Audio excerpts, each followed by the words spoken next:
Wankers.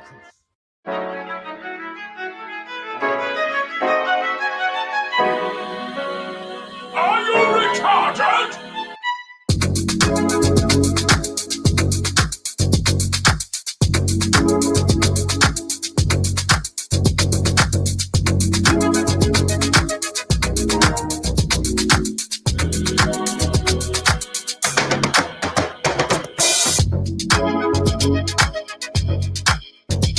Have to give it through there.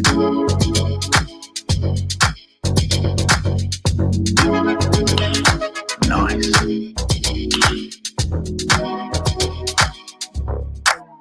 You're on thin fucking ice, my pedigree chums, and I shall be under it when it breaks. Now fuck off.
Well, we must be nearly there.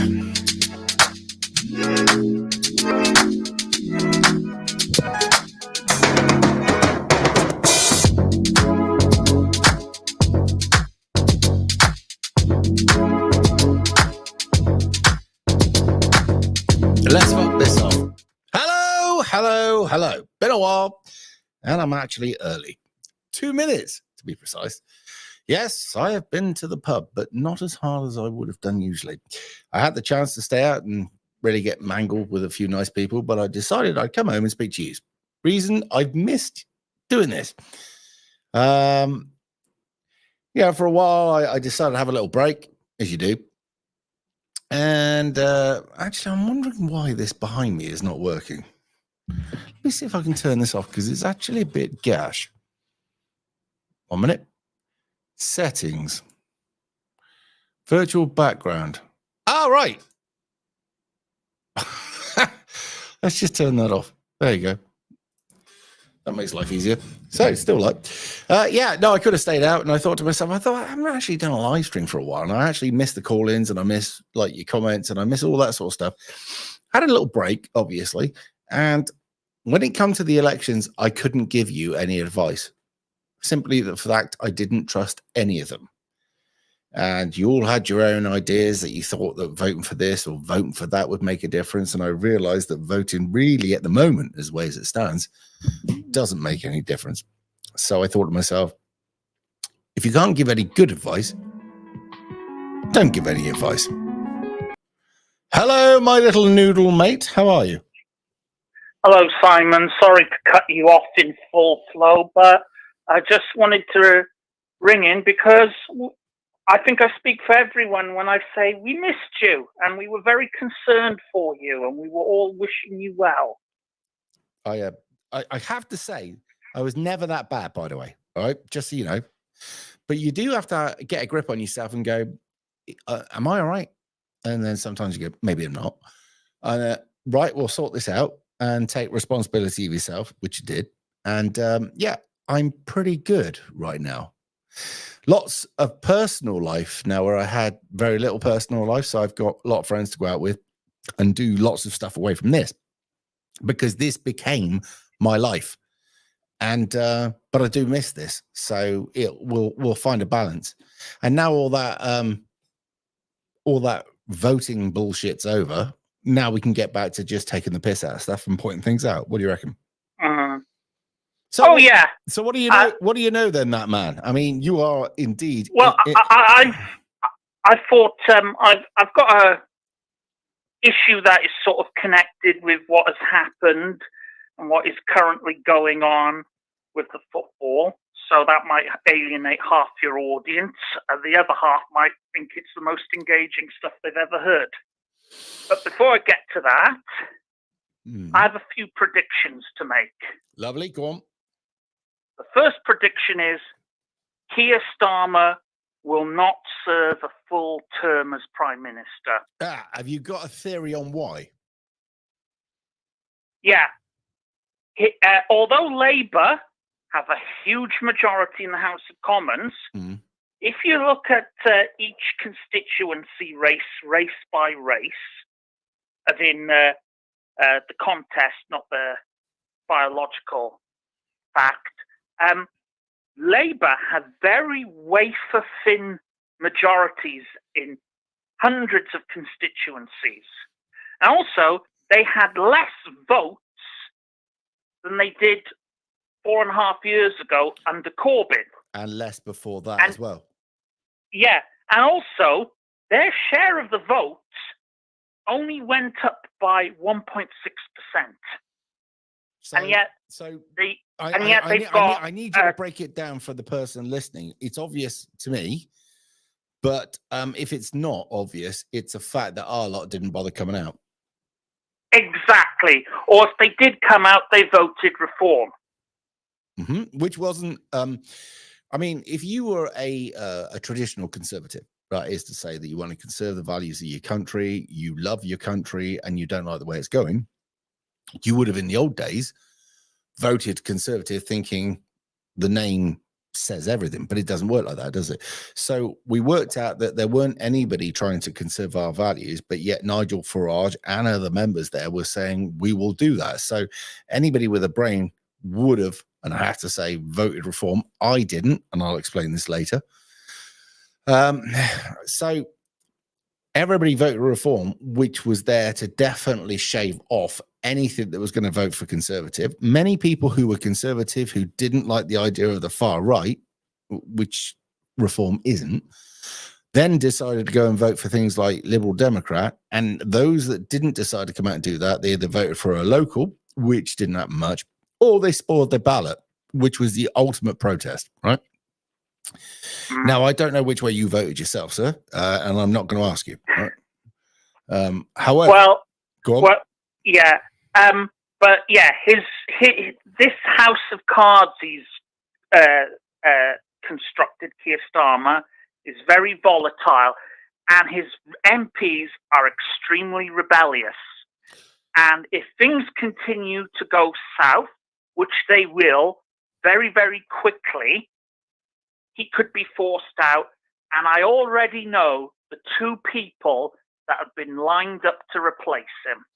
Do you know what? And it could happen as early as Christmas. I mean, you're younger than me, right?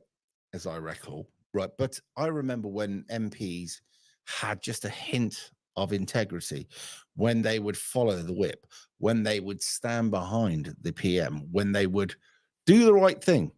You did have rebellious ones at the back, and Corbyn has always been one of those particular creatures. I mean, this is a man that walked down London Bridge with the members of Sinn Féin and a few other socialists. This is a man that literally got onto the values of the hard left. And to be honest, out of him and Keir Starmer, and this sounds bad, right? Because Corbyn did support the IRA, who were actively trying to fight the British, right? At least he didn't pardon people who were dubious, to say the fucking least, right? I've got to watch what I say here because the cunt is a little bit of a nonce. So I've got to watch what I say. By the way, YouTube's got new rules now. You can't swear during any video or any podcast or live stream. Really? Fuck yeah. Yeah. I'm going to. I mean, I don't mind if you swear, but you know how precious YouTube can be. Well, great. So they bin me off. And then I decide then that I've had enough. And then I go out and actually stand on podiums and speak. Now, I've had other people ask, will I go up and speak with the Tommy lot? I like doing things my own way, I have to say.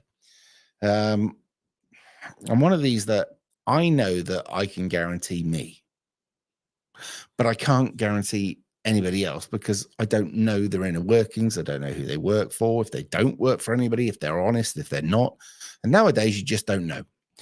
So standing up on stage with people who have got in touch, and this isn't Tommy, by the way, got in touch with Hope Not Hate, and people who have stood on that stage who have actively tried to throw me under the bus with anti-Semitism, Hope Not Hate, and extra other people like that.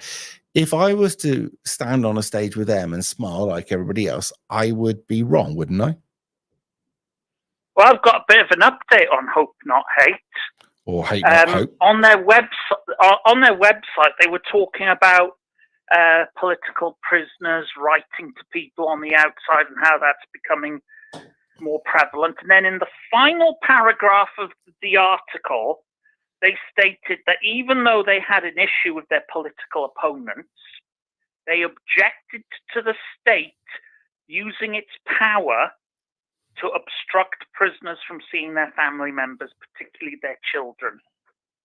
Now, if Hope Not Hate think the government is going too far, you know, the government is going too far. And we all know who is primarily being talked about here. So, I'm going to ask you, you believe in a set amount of values, right? Yourself. Yeah. Now, would you share a stage with people who would try to throw you under the bus? And would you share a stage with people who you think it's a possibility that some, not most, some on that particular stage aren't good actors? Is that the best way of putting it? Would you get on that stage? Now, I'll ask you for a couple of reasons. Would you get on that stage because what the man is saying, and this is Tommy, is the right thing, and what he's trying to achieve is the right thing? Would you get on that stage because what he's doing is right and overlook these wankers? Or would you? I would get on the same stage with Tommy, and I'm a firm believer that War is better than war. We make peace with our enemies, not our friends. I think no platform policies are counterproductive, and this has been demonstrated numerous times. But I'm not no platforming them. I'm just saying I wouldn't go myself. I would. Well, you do you. Yeah. You must feel comfortable. I mean, there are probably some instances, depending on the individuals in question, that I, as a person, would not want to get on a platform with. Mm-hmm. But I keep an open mind. It's horses for courses, but as a matter of principle, keep the lines of communication open whenever possible. Yeah, I'm one of those that I've got so much integrity, it stops me doing things. Does that make sense? Yeah, I mean, look, I would talk to Xi Jinping, Kim Jong-un, anyone that other people wouldn't talk to if I thought it might accomplish something, even if it's just sizing up the individual eyeball to eyeball. So shall we do a negotiation doesn't necessarily mean that you compromise. It's actually an opportunity to restate your position. All right. So shall we do a quick poll here to see? We've got 400 people watching at the moment, right? And these 400 people, actually, most of them give a fuck about what I do. So do I go to the next event and speak on stage regardless of who's on that? If you want me to, put one. If you think that if there's people on there that I don't like, it's not like I just disagree with them in their values, their morals, and I think they're possibly bad eggs and I shouldn't get up, put two, right? So let's see what you put. And right, so we got one. It's looking like they want me to get up regardless. Yeah, I would agree with them, but ultimately it's your choice.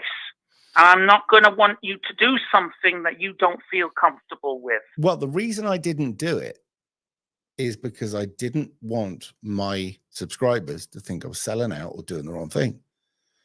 But and that's all the reason. That's a good enough reason. You don't need to justify it to me. You need to justify it to yourself. Right. Well, here's the thing: is I have an obligation towards my subscribers. They've stuck with me for years, right? If they want me to go and show up, then I must suck it up, shut the fuck up, get up there and make a speech. So that's I understand that, but at the same time, don't outsource all your decisions to your subscribers. I'm not having a go at your subscribers. I'm one of your subscribers, but I'm just saying, there's a time to listen, and then there's a time to take a decisive stand and say to your followers, back me or sack me. Well, I've got a lot of people who are subscribing to me and they're going, where have you been lately? And we need you to do this or we want you to do that. And to a person who just drives a lorry, it's a bit weird, but I've got a voice. Whether I liked it or not, I do have a voice, and so I have to use it for the best way possible. I've not done a speech since the time I got thrown up onto the stage, which you saw a picture of earlier. I've not done one since then. Oh, I was down what they call it, speaker's corner, throwing insults at the opposition, but they seem to like it. But no, since then, and I have to say, it's terrifying. There are some people that get off on adrenaline about being seen and noticed and stuff. I'm not one of them. All right. When I do a video, I can't see you. But if you put every one of you out there on a fucking screen in front of me so I could see all of you and you're all looking at me, oh, God knows how I deal with it. So, yeah, speaking on a stage is probably going to be the most terrifying thing of my life. Well, the decision is yours. If you speak, great. If you choose not to, I at least understand. And I'm sure there will be others who will understand. Yeah, but it's gone beyond that now. I've got to make an effort and fucking do something because... Yeah, well, I've got to do something as well in my own flailing way. But my other predictions, going back to them, Starmer's replacements will either be Yvette Cooper, married to the Bilderberger Ed Balls, or David Lammy, a Bilderberger himself. So either way, Starmer's going to be replaced by a Bilderberger. But ask yourself this: when they make people like David Lammy a Bilderberger, you have to say to yourself that things have got bad. Exactly. I mean, when I found out that he had been invited to join Bilderberg, I thought, we're winning this because Right. Lamb, we're winning this because if they're having to resort to recruiting the cannon fodder, just so you know, to the inner circle, every things prime are minister, really bad. Every prime minister since and including Margaret Thatcher, which I loved, have all been Bilderbergers. Now, I was having a moral conundrum the other day, by the way, and I might let you into it, right? But do you think that people like Thatcher? I mean, you can't see everything all the time. God does that, right? So if you can't see everything, you have to rely on your what we would call advisors, informants, whatever, right? Now, these people may not also be on the level or honest, right? Now, I think when Thatcher went into the Northern Ireland Sunningdale Agreement, she was lied to, right? Go back before that, there was other things that Thatcher. No, I wasn't in the Falklands, by the way. I just studied the Falklands. I was interested, right? Thatcher did good things and she did bad things. Now, it comes to me that maybe not all of her bad decisions were on her being an evil woman. Maybe they might have been on. Yeah, I think you're right.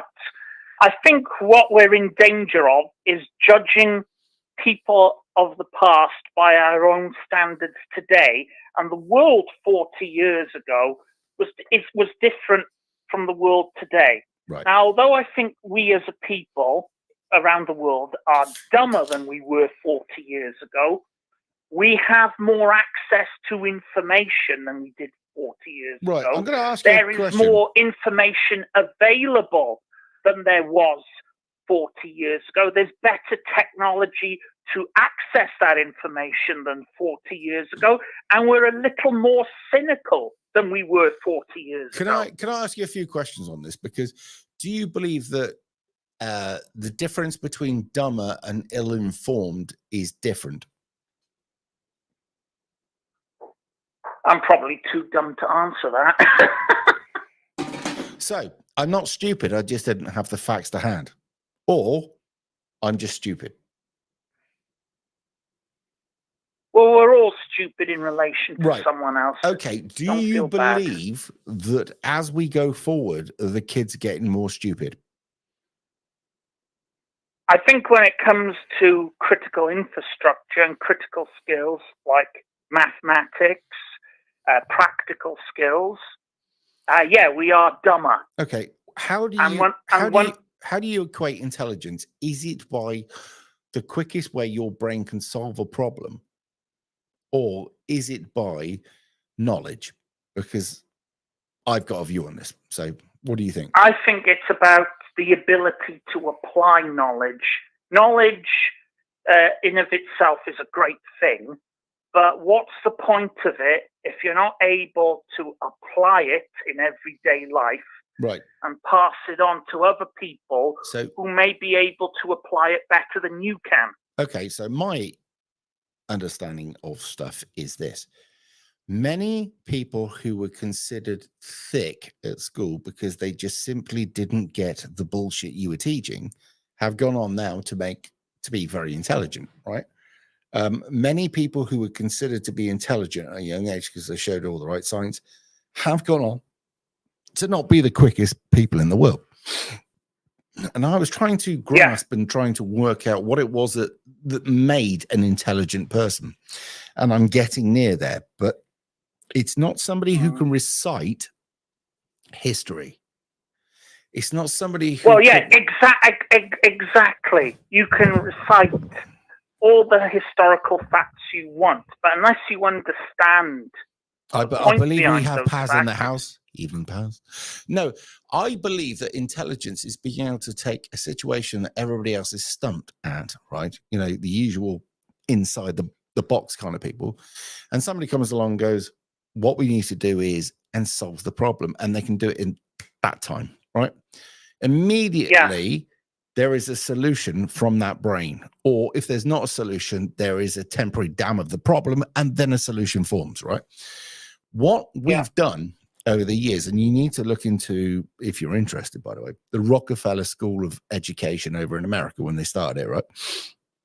They'd worked out that many of you were too intelligent, and that sooner or later you were going to work out that these people were bad and they were raping the people. They were for money and all the rest of it, and they were also raping the environment. And at some point, it was going to end up polluting, causing problems, or the indigenous people of that area were going to get fucked. Right now, people. Yeah, they had to make us unvirtuous, and they didn't just dumb down the education system, but they also restricted our avenues to better forms of education. But that was the whole point. And they promoted degenerate behaviour. I mean, here's an example of it now. Grammar schools. Anthony Crossland attacked the grammar schools, and social mobility has collapsed. And now Starmer is going after the private schools with VAT hikes that are going to bring a flood of children into the state sector. You can have classes of about 50 to 60 people. It'll be bloody chaos. Standards will drop. And we'll be in an even bigger mess than we are now. What he's trying to do is stop the middle class educating their kids. Oh, yeah. Right. I went to private school, by the way, for a few years until I beat up enough people that they thought it was a bad idea. I learned beautiful joined up writing. I did Latin. I did all sorts of stuff, right? But we had a taxi business and a full Cortina to get to school. They had a lot more money and a Rolls Royce or a Jag. And when they used to take the piss, I battered them. So it got to a point where I wasn't. You re-educated them. Well, I did those little. You gave them practical. You gave them a practical, applied course of re-education. And all I can remember is that the headmaster wanted to discipline me, and I wasn't very agreeable. And you weren't submissive. No, I did want to do things to him, but I don't know. Right, hang on a second. We've got pass MPDSLT. Wishy-washy keeps on this platform rather than going full pelt and getting chucked off. I may be careful that I. Right, Paz, if this needs to be sorted out, we'll get somebody on that, dear boy. I've not seen anything. Obviously, I can't read all the comments. So, fuck. Can a moderator deal with this, please? Well, I can't deal with it. Well, sorry, I can't fucking read it. It's the truth. Yeah. So, but I reckon one of those two will take over, Cooper or Lammy. They may even do some sort of modern day Blair Brown deal where, you know, I'll be prime minister and you'll be my deputy, and then I'll step down and you can replace me. They may cook that up. Well, if you look at more envy and disruption within the Labour ranks. Have you ever seen an invigorating speech from Starmer? I don't think Starmer can spell the word invigorating, much less encapsulate it with his. I'm going to be honest, right? That's a touch disingenuous, right? I know, but let me explain. Starmer is incredibly intelligent, but he has no personality, no charisma. The guy is devoid of all this stuff. And he has no common sense. He has no coordination, intellectual coordination.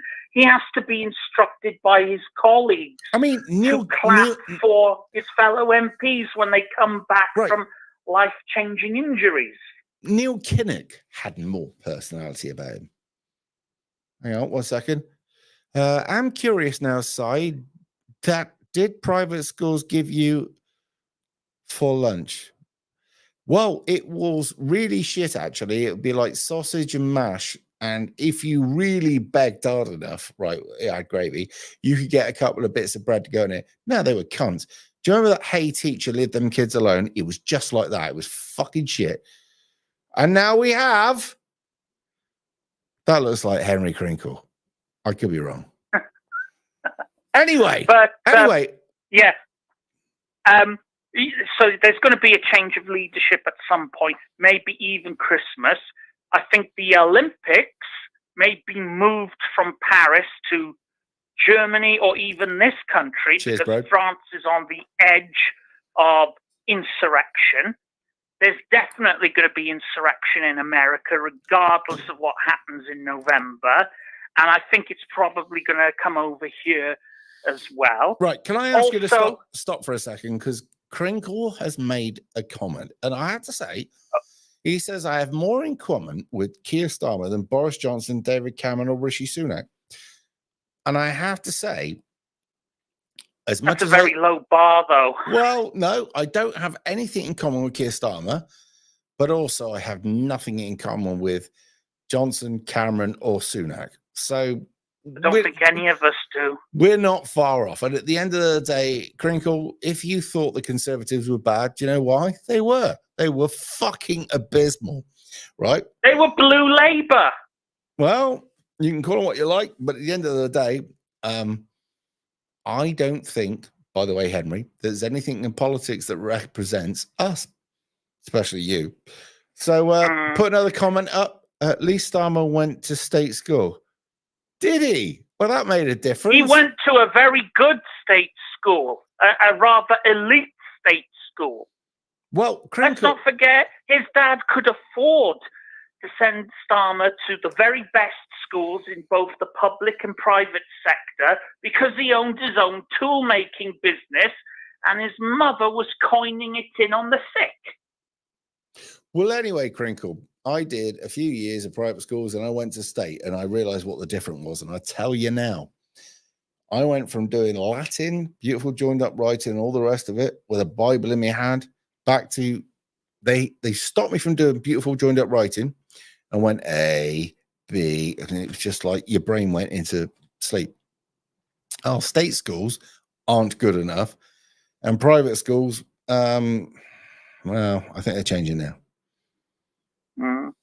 And my final prediction before I get on to my main point is that J.K. Rowling is going to enter elected politics, and the same shenanigans that we're seeing with Trump and Biden in America will be applied to J.K. Rowling here. So the moment she enters the political arena, sets up her own political party, runs for office, they're going to use lawfare against her. Now, I don't give a damn about J.K. Rowling outside of the trans issue. Let the left eat each other.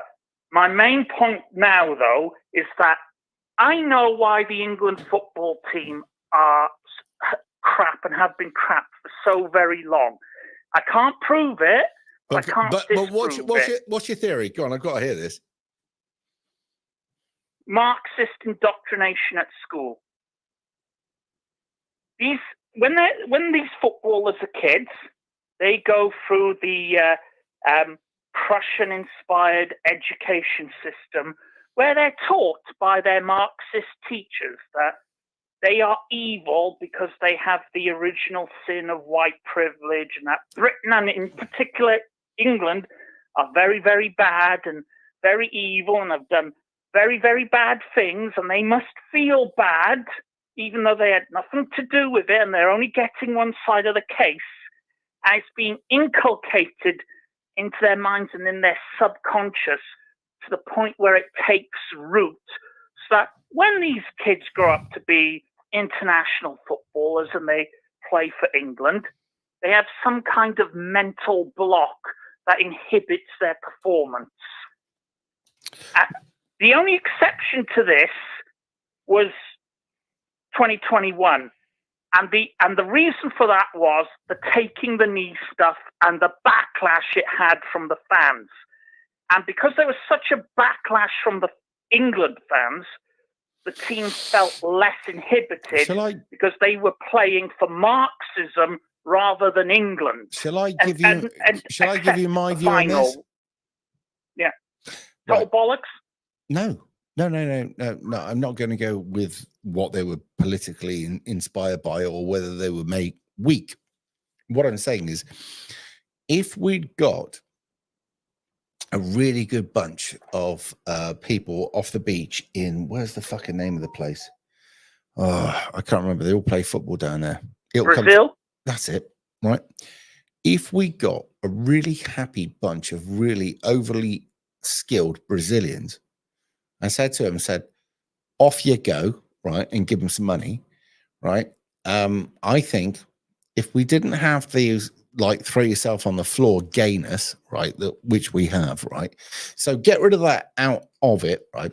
And all you've got now is hungry people who are passionate about the game, that aren't weak, that aren't told to throw themselves on the floor, that aren't corrupted by the sport, right? If you'd have sent these people in there, tonight would have been a 4-0 thing. They'd have just absolutely walked the fuckers, right? What we've got at the moment is politics and gayness. And when I say gayness, that's wimpy, stupid, throwing yourself on the floor, acting like a tart, right? Nuss. It's put people like me off. I don't like watching football. I like watching rugby because a bloke can get whacked and get up. All right. Now, if the football was like it was in the 60s, where people would literally, they shut the ball out from under you, the other guy goes down and goes, oh, fair enough. Well done. I've been hanked. Right. That's it. If football was like that, oh my God, there'd be so many more people into it. But this, like, throwing yourself on the floor, right? You got a bloke that's just fallen off a motorbike on the TT at 140 mile an hour. He gets up, pushes his bike to the side and fucks off to the pub. You got some bloke that's been gently touched whilst running up the line and has thrown himself on the floor and wants to be medevaced, right? Can't fucking do it. Can't cope with it. Yeah, but for the final in 2021, there were people, a lot of people like me, who intellectually and morally were desperate for Italy to beat what we would term wokeland, not England, wokeland. But also, deep inside of all of us, we're English patriots at heart. We want England to do well in spite of our own reservations.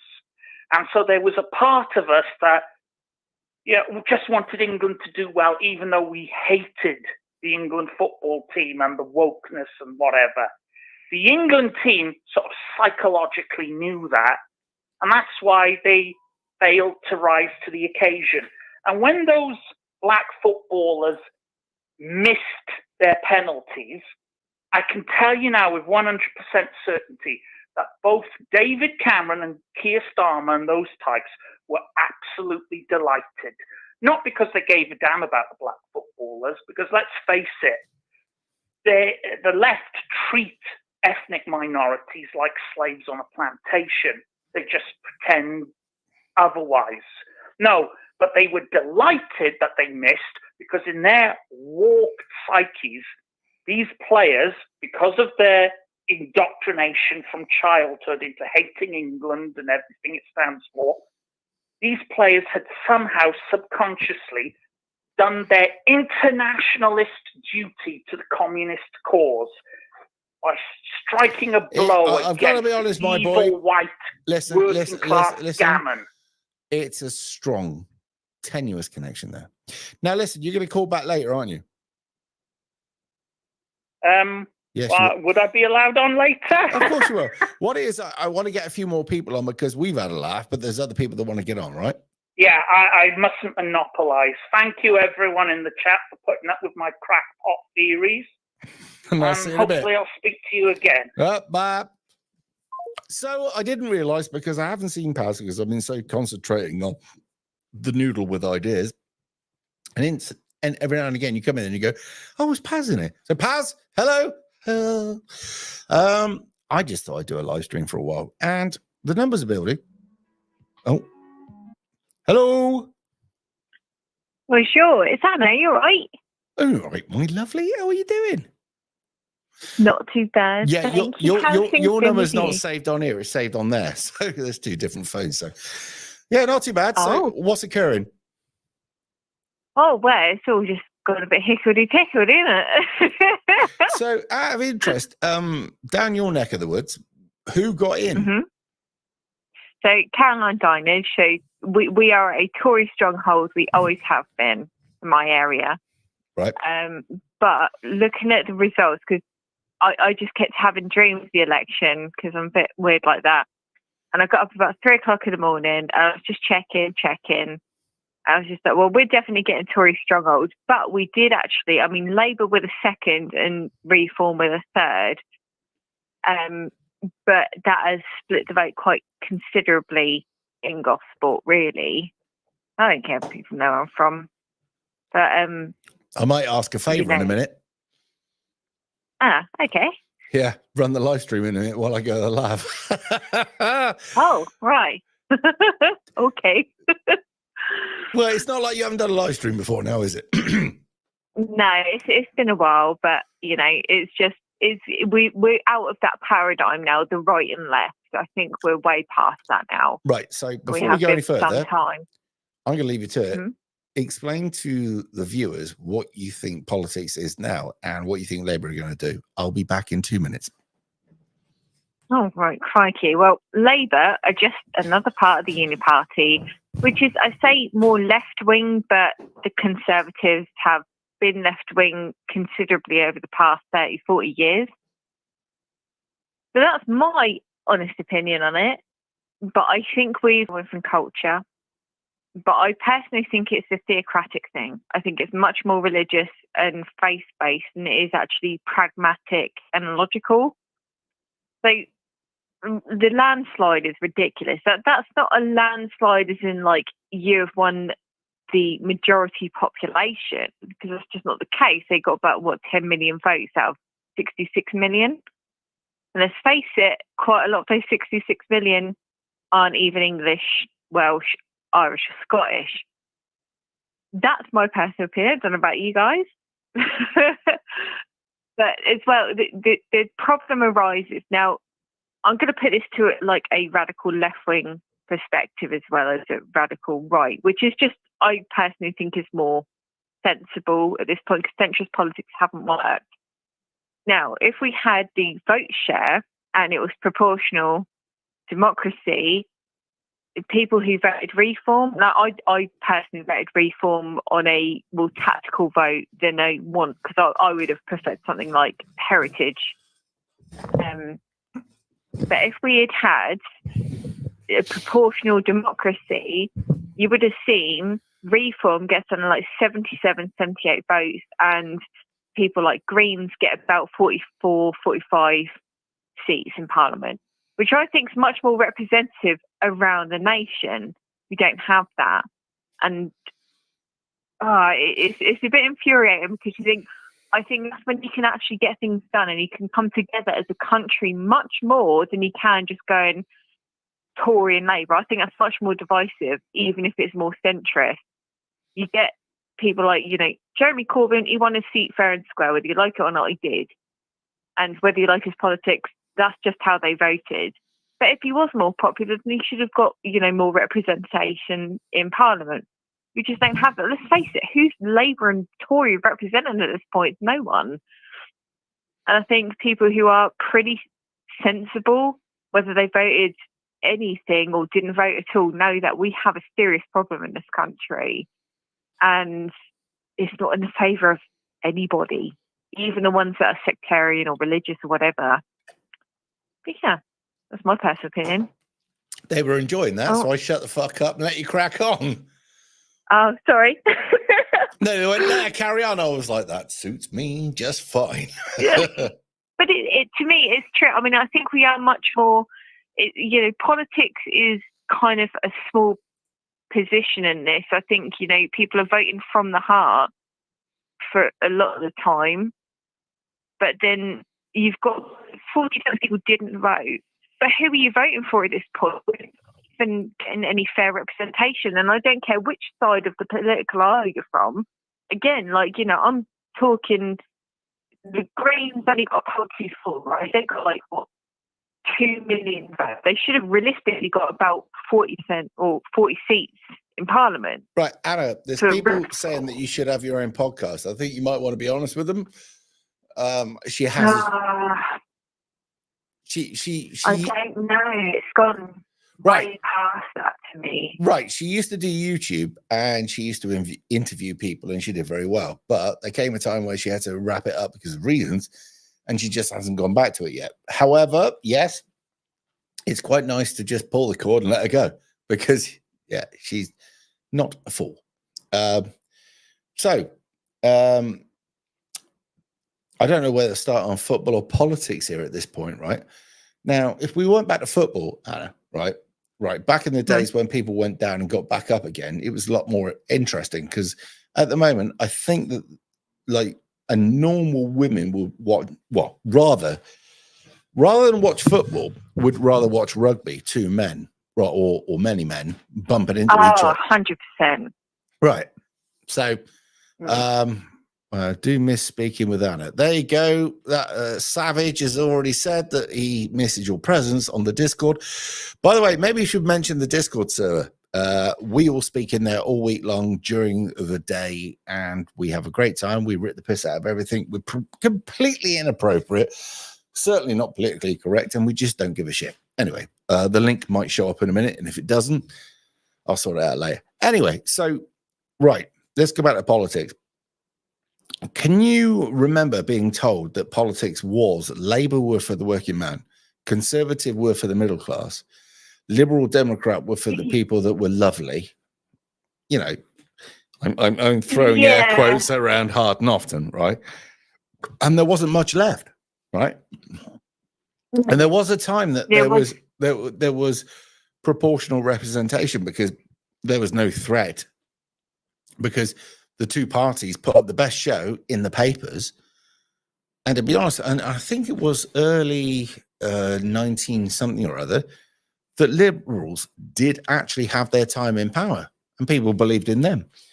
So over a time, the people that own the papers would certainly cover a Labour debate or a Conservative debate. And we got to the point where we were on two parties, much like there would be Liverpool and Man United, right, back in the day, or Portsmouth or Scummer, right?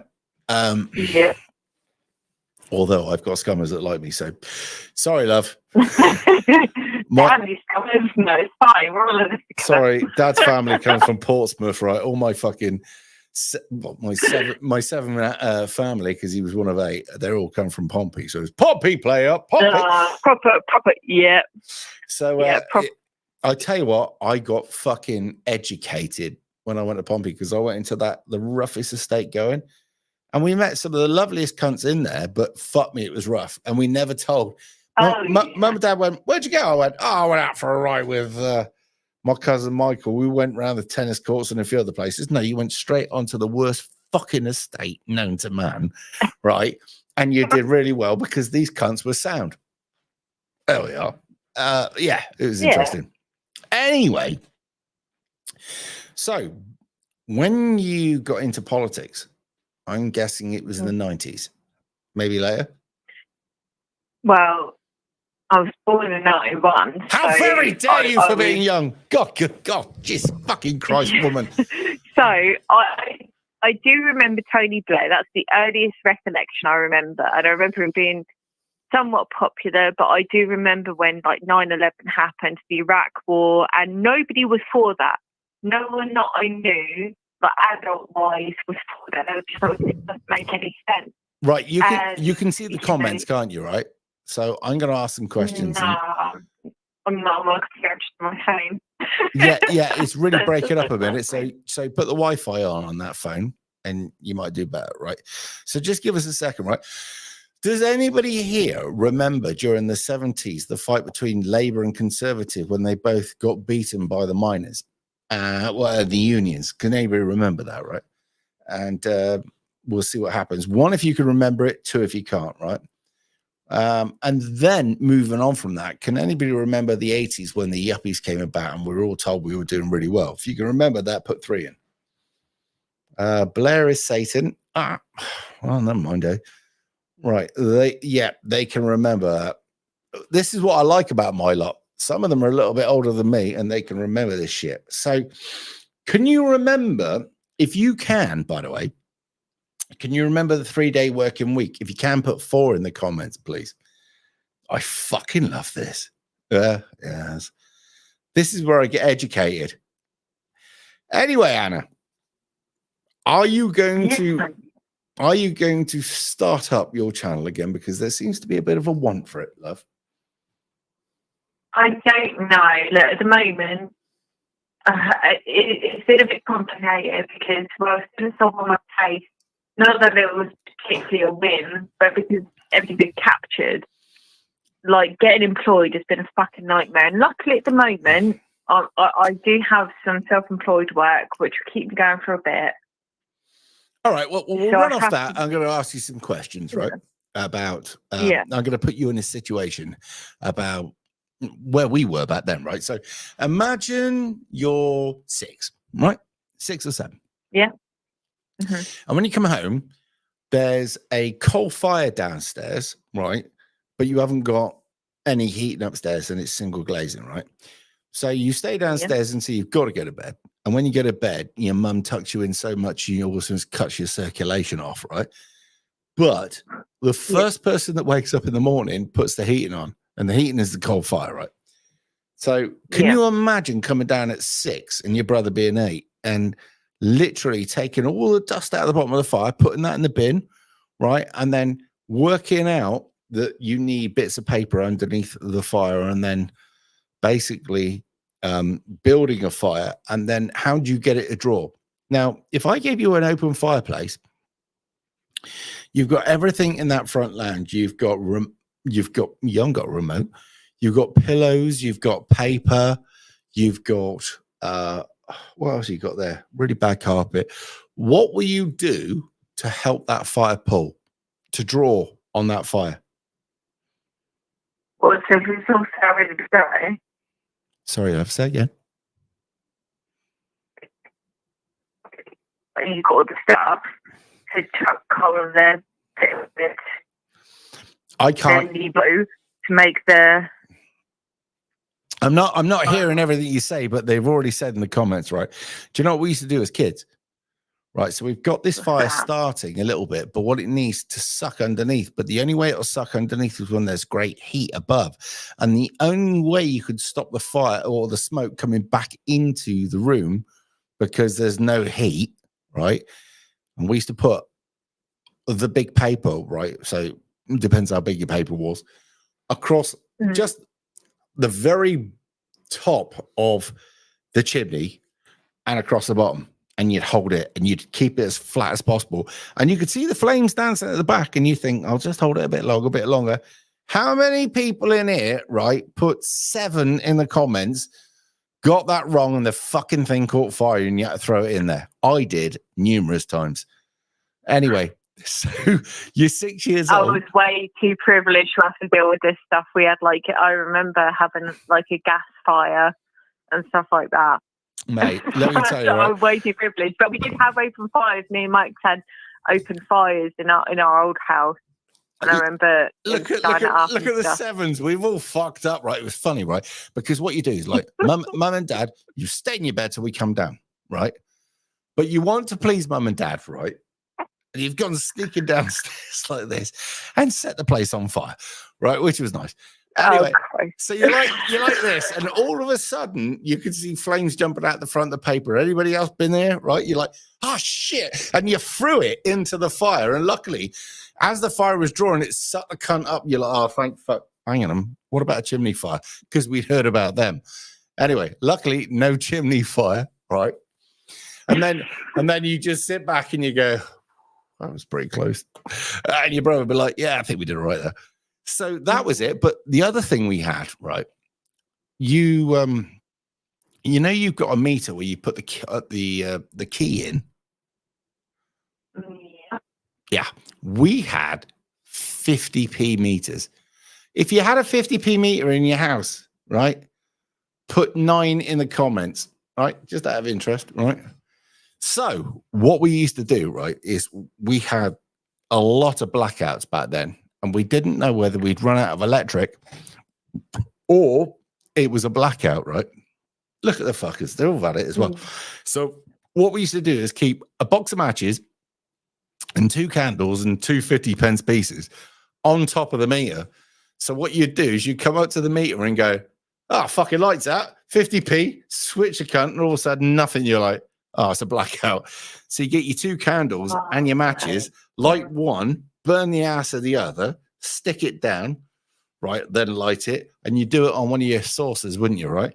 And then the other one, you do the same, and you'd have these 2 saucers, and you walk around the place like, yeah, fuck me, I really am showing my age now. Right.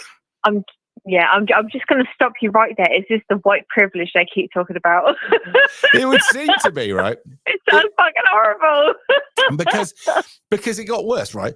Many here will remember, right? Because you didn't have any. The new houses, they had a back boiler, right, which would heat your water up, and you had 2 radiators downstairs. There was nothing upstairs, right?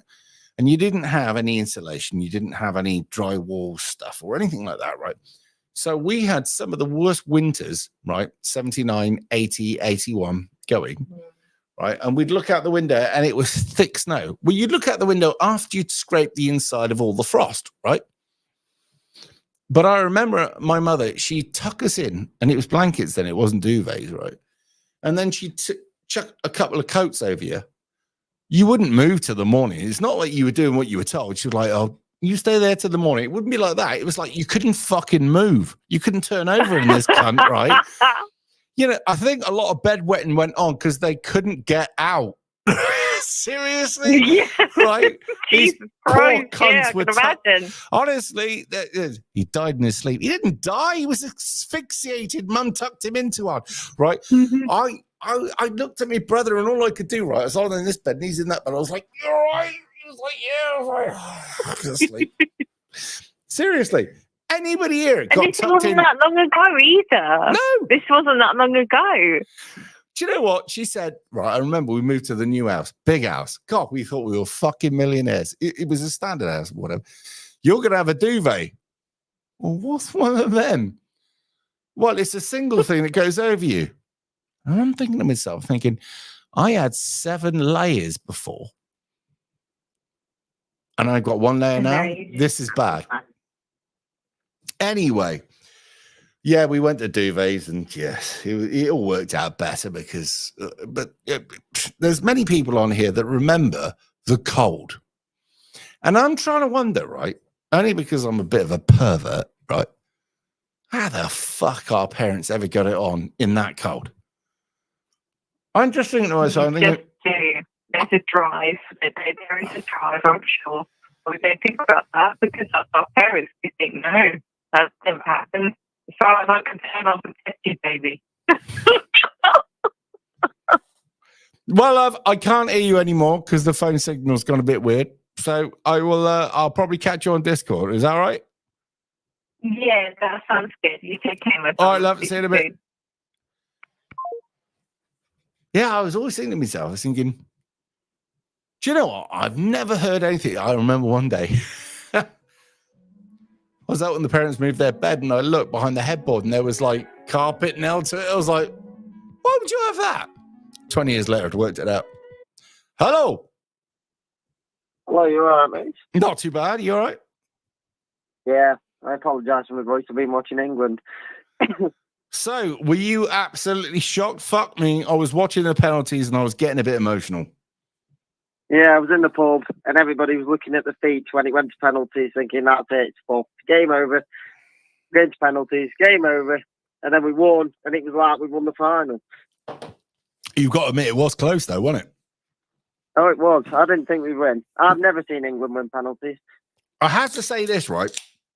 I don't watch football because I'm not interested. But I did because there was a point in it, right? I'm going to be honest, right? And I also feel that if I watch England, I would curse the cunts, so I feel morally obliged not to. Anyway, somebody said that England only fucking start to switch on when they're in the shit. That is, they'll dance all over the pitch doing fuck all. Somebody sticks one in the back of their net, and then all of a sudden they'll light up. What do you reckon? I think that's a British spirit, though, isn't it? At heart. What, you've bombed our chip shops, you're going to have it? That's it. Well, the reason I was ringing up, I'm a 27-year-old wagon driver, well, ex-wagon driver. I've had to get off the road. How old I've are you drove now? for 5 years. 27. 27. 27. You lucky bastard. You're half my age, you git.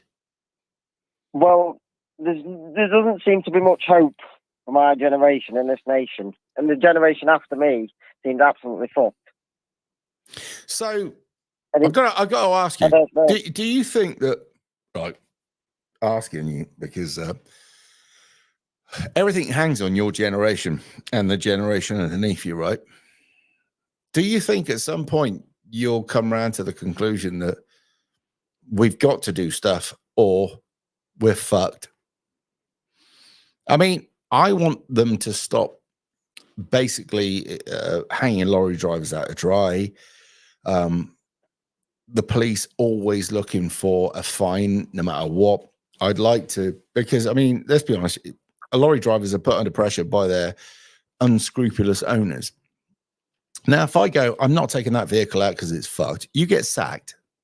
You get sacked. That's the end of it, right? Now, we've got to a stage now where we live week to week, if you get paid week to week, or month to month, if you get paid month to month. And if you start doing this, you will be blacklisted. You won't get any work, and moreover, you won't pay the bills. So you've got the state going, if you don't do it the right way, we'll fuck you. And you've got your boss going, you will take it out or you're unemployed. So we're at that stage. Now, if we all jacked, right, the country would come to a grinding halt. But the worst thing that would come from that would be absolute terrible unionism, in so much as they'd realize that they could then hoodwink all of us and tell us that if we all join in, that we won't get fucked again, and they would take the nation for a ride. There has to be something in between. But I mean, I don't know about you. I've looked at coming off the road now, because I've looked around the local sites that I deliver to, and they're saying, well, you're on £14.50 or £15 an hour. That's all I'm on now, right? I used to be on 21 or 25. And they're saying that if you go and drive one of our dump trucks, one of these sites, you'll be on 19. If you drive a tractor, you'll be on 21 to £26 an hour. And I'm thinking, what's my reason to stay on driving lorries? What do you think? Well, I've recently come off the road after 5 years on the road, driving class 2, then class 1. I've done everything. I've drove skips, milk tankers, fridges, fucking skating siders, flatbed. I've drove everything on the road you could think of. Can I ask you what your favourite was? I mean, I have to say personally, fridge. Skips was my favourite because it was such a laugh, and the lads were bang on. It was just a laugh. It was just a good place to work. Skips. Fridge was the least amount of effort going, right? But well, it would be, wouldn't it? Just open the doors. Yeah, but doing tippers is the hardest. Well, I've recently come off tippers, and then I've gone into a quarry driving 775 dump trucks and machines. So, you know, when you you finish, right, and your machines have air conditioning and you do only what you can do.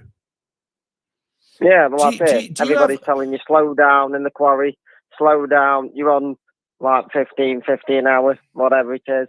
And it's slow down. Gonna fucking break your back for these cunts. They're a nationwide firm. Can I ask you what part of the north you're in? Not too much detail. Just give us a big area. Like the Midlands, North Midlands. Right. So £15 an hour is not huge up there, is it? It's not, no. Well, that's the reason I was ringing up, because I'm 27 and I've been on the road for 5 years, and I was doing 60 plus hours most weeks, and I still cannot afford my own house on my own. You won't do unless you're a fucking miracle. Now, I don't have my own house, by the way. That's a bad thing, isn't it? Do you know what? Do you know, I had a chance once when I was with my daughter's mother, right? And I declined it because her dad, the wife, right, at the time, well, she wasn't the wife, which she was as good as, said that no, it wasn't a good package. Anyway, in 1 year, it went from 75 grand to 150 grand. But at the same time, I went to prison. So maybe everything worked out for the best. But I believe that it's now a situation where they're trying to make sure that none of you can own your own property. This is something I'd like to change. Well, there's guys I've worked with, and they're in the 60s, and like in the 70s, they were like, fucking hell. When I was 16, 17, he'd be like, have you got your own house? He's like, have a fuck. And it's like, well, at your age, I've got my own house, I've got kids, I drove a car, and it's like, I paid my house off at 22. And I was thinking, it's impossible now. You cannot do it now. I live with the missus, and she's at uni to do nursing, which she's having to pay stupid amounts of money to do nursing on placement, which doesn't get paid for, doing all hours of the day.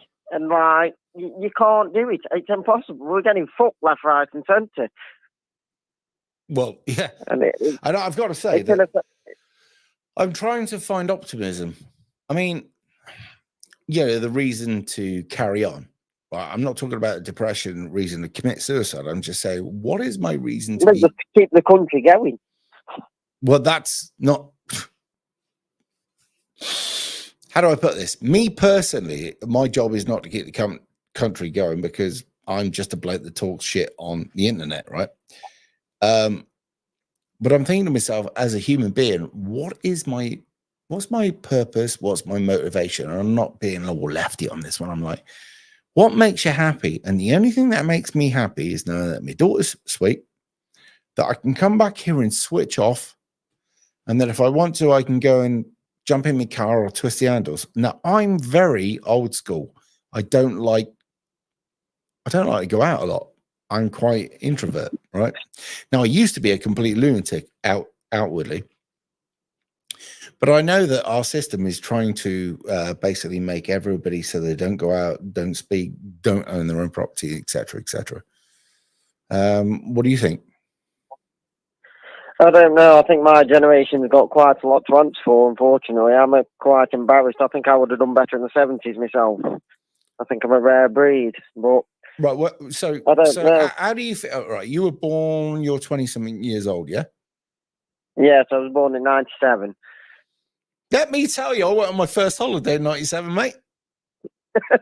I went to Tenerife and got absolutely fucking smashed up with a load of doormen. It was great. We had no problem at all. It was lovely. So 97 is a good year to be born. Well done.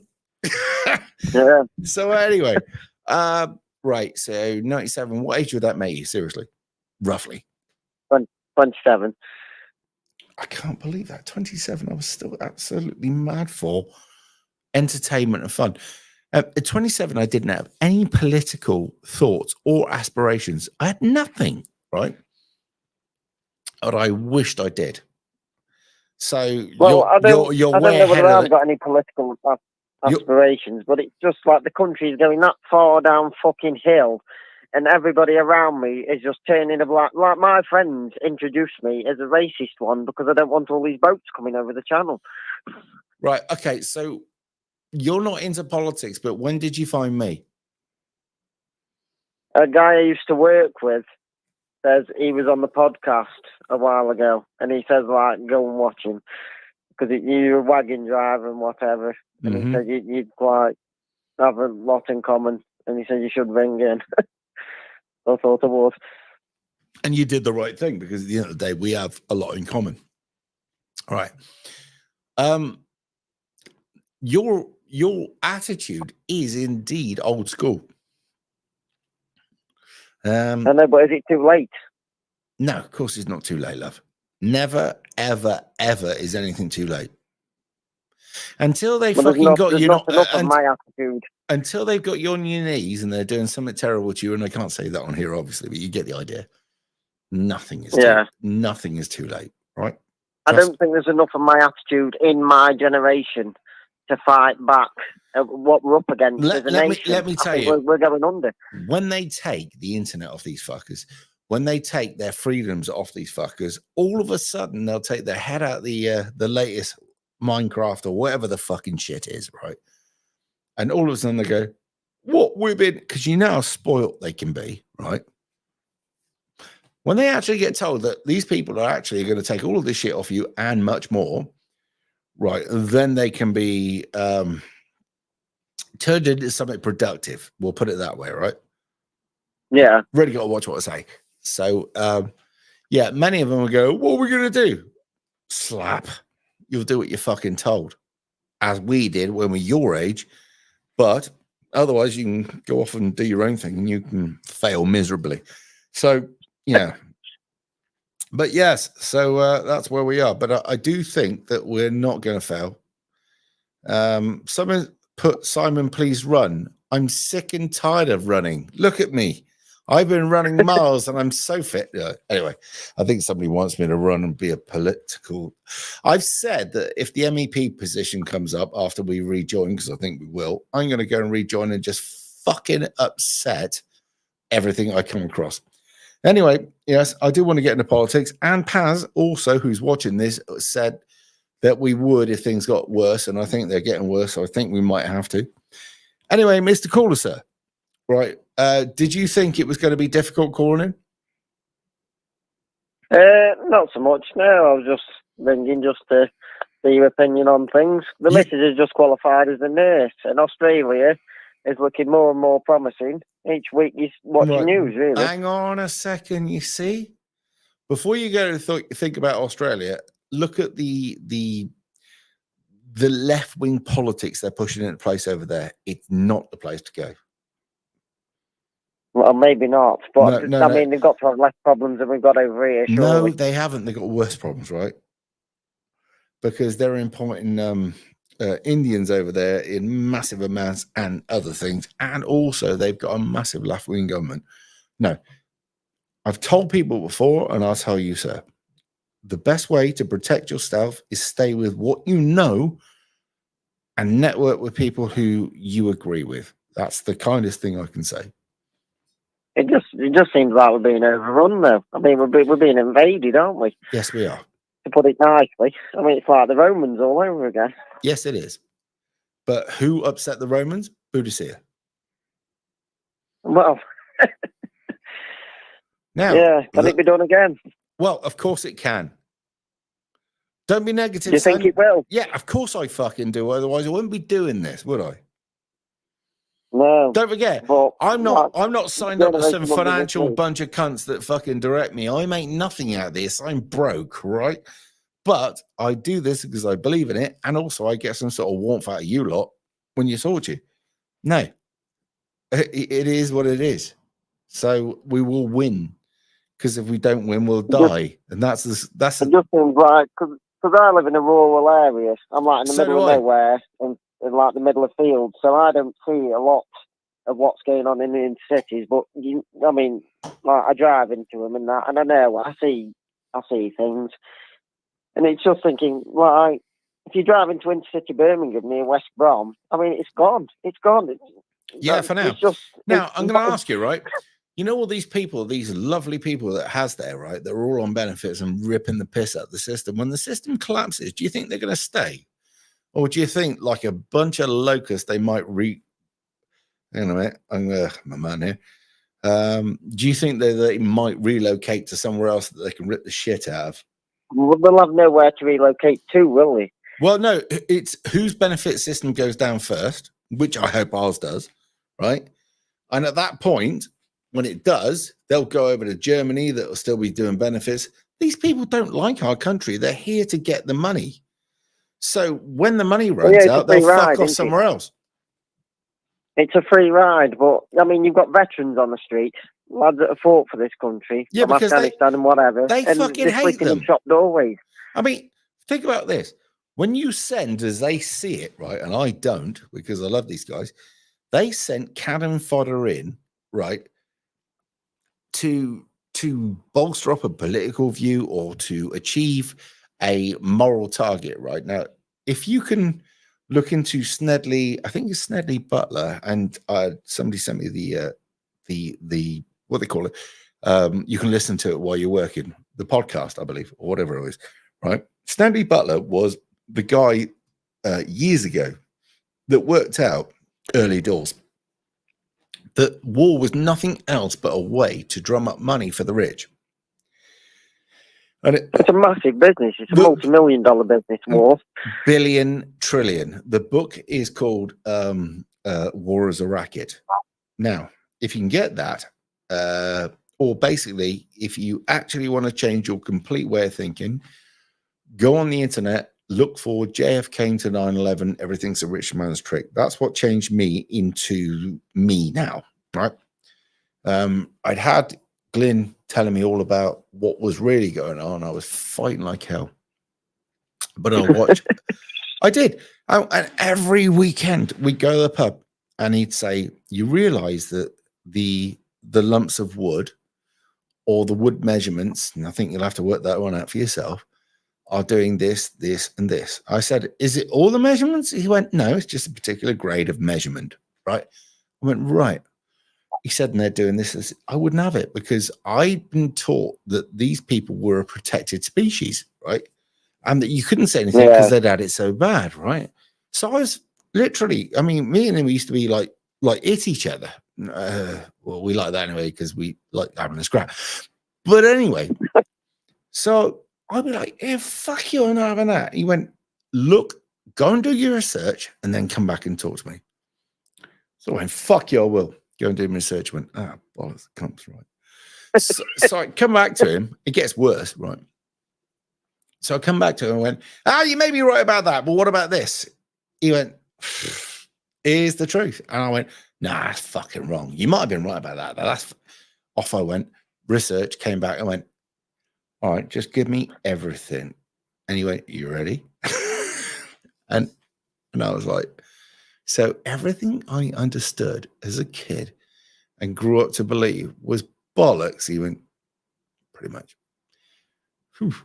Yeah, Okay. well, you often find that, don't you? And so, what is the structure of a good man and a bad man, right, is a structured thing by the globalists to make sure that you work your ass off and you provide for them.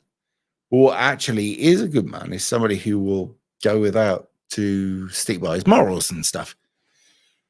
Anyway, we got the end of this. And and what I used to do is take videos that were like an hour long. All right, intellectual stuff.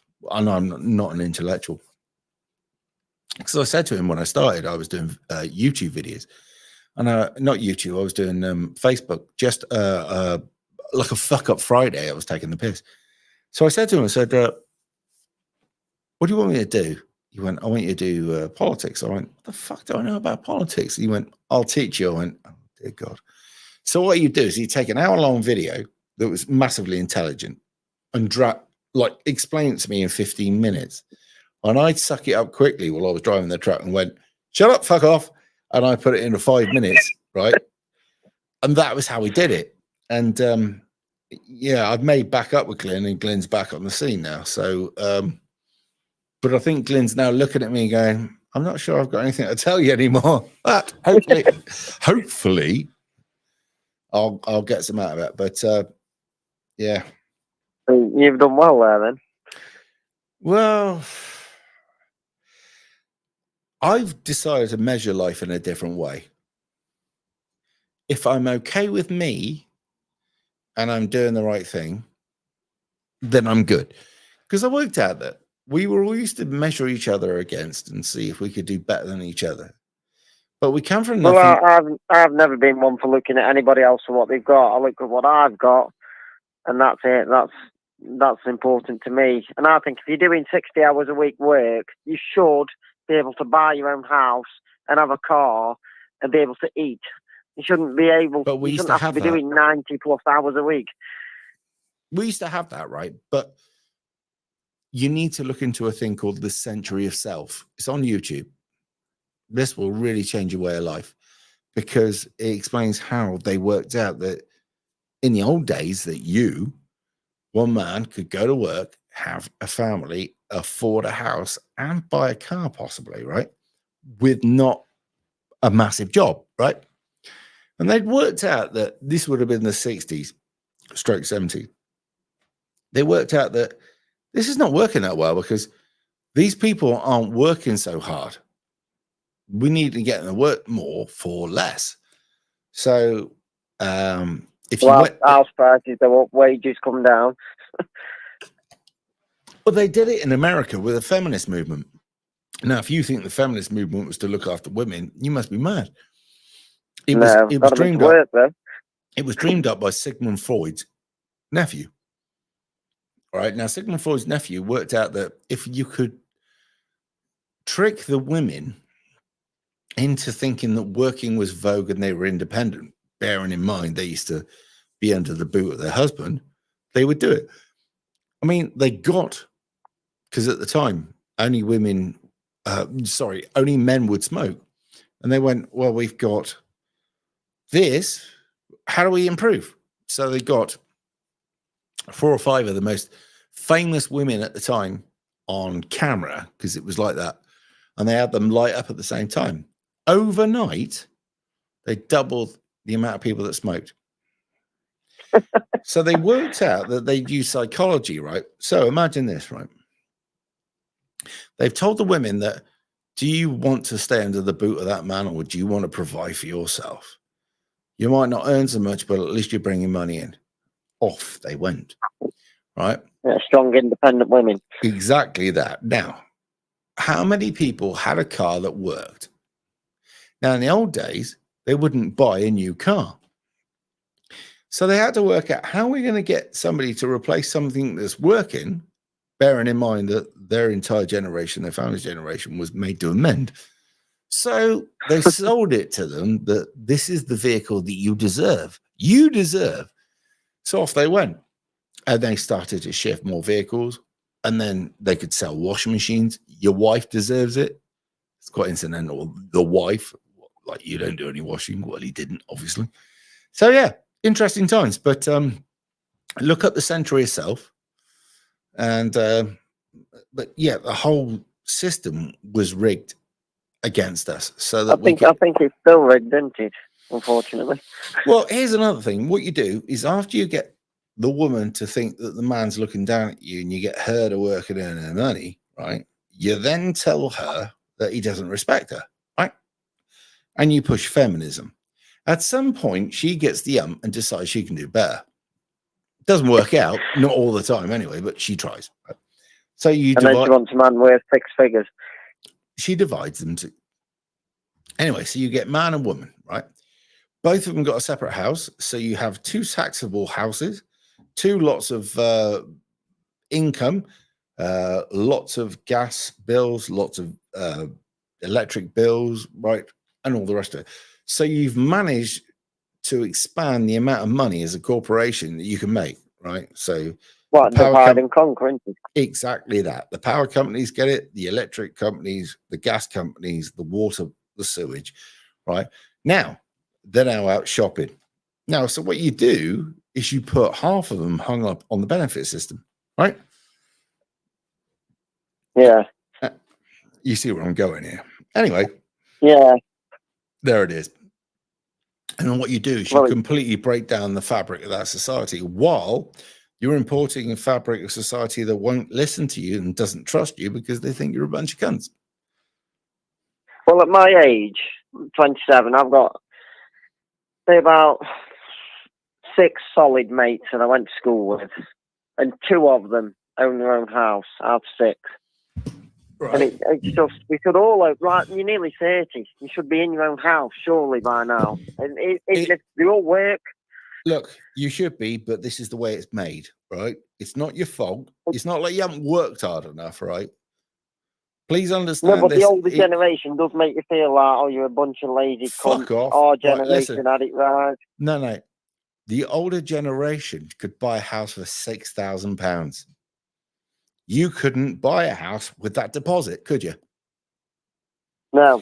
Do you understand No, you couldn't. No. Do you understand how they increase the value of a house and how they decrease the value of your pound? Do you know that part yet? Is it like demanding fucking right? So for the house, right, what we'll do is we'll make sure there's many people that need that house. The house price goes up, because you understand, like, say, for instance, oil. We're told that oil's running out, yeah? Yeah, everything's running out, isn't it?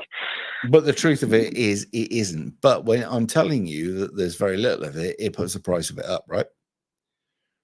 When you flood the country full of people who now need housing, what you can do is put the price of that house up because it goes to the highest bidder, which will probably it doesn't just trickle up though, does it? It flies up. Yes, it does. To where wages won't even near keep up with it. No, because they're not meant to, right?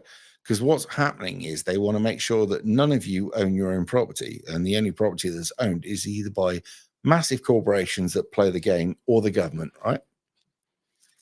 So what they'll it's do? Just fucking wrong, isn't it? Yes, yeah, totally. So what it's happens just is, wrong, and you're going to work and you're getting up at 4 o'clock in the morning for fuck all, really, and it's a shambles, and it's fucked. Yes, it is. But at some point, there'll be people like you and others. I've got to really watch what I say here. That will, at some point, all of you unite. Won't be left, won't be right, won't be anything else. It'll just be people going, we have had enough. Right? And at that point, things will get done. Because I think... it needs to hurry up, doesn't it, I think? Not quite yet. It can't happen yet. Things have to get really bad. What I'm saying is things have to get really bad before everybody wakes up. Otherwise, only a few wake up, right? You think the Labour government will hit rock bottom straight away and the only way is up? Well, that's why I wanted them to win. I hate the cunts. But that will be the quickest, short, sharp inauguration to stupidity that you'll ever get. I mean, when you look at people like Angela Rayner and people like that, this is a woman who's not the sharpest tool in the shed. Keir Starmer. But also, this might remind people that it's actually not those fucktards that they've just put in there as a bit of theatre that run the country. It is behind the scenes, the other ones. So the big corporations, the banks. I'm trying to remember the name of them, but I've had a few beers. What they call them? Civil servants. They're the ones that run the country, not the government, right? However, yeah, I seriously, I want Keir Starmer to make a few fuck ups, him get replaced by an even worse blithering idiot, and then people actually work out that what they're now going to do is try and take us back into the European Union, at which point I think it could be good. Anyway, put one in the comments if you're having a beer. Cheers all. I had a few myself after England's victory. Well, ideal. So is this your first time ringing in? Yeah, well, I realise do you have that many younger listeners? I do, actually. I have a few, which is really, really impressive, actually. I thought it was mainly older guys and girls, really. No, seriously, there's a load of older people that listen, right? But I've got to say that, no, we have some young people listen, and there's a young Polish guy that came over here for the right reasons, and he used to call in. It was like fucking ideal, because I don't mind England being taken over slowly by foreigners, because it's happened all the way through our history, right? If you look at it, we've had the Romans, we've had the Saxons, we've had the Normans, right? But it happened slowly and it happened progressively, right? What we're having at the moment is forced on us without our will, and we're not told we're at war. It's a rapid takeover and not in our culture. But it will at some point all go wrong, because they're going to try and float this all around the world. I can't see it working. No, it can't work. And if it does work, we're fucked. If it does work. If it actually did work, I'm a dead man, wouldn't I? So, yeah. Anyway. I think we'd all be, wouldn't we? I mean, they're outbreeding us by 6-1, probably. Yeah, take the benefits away. Would they be doing that then? Well, I have 3 wives. Well, then you can pay for them. No, you pay for them. No, I don't want to pay for them. Would you pay for my wife? No. Well, then fuck off. That's where the morals are.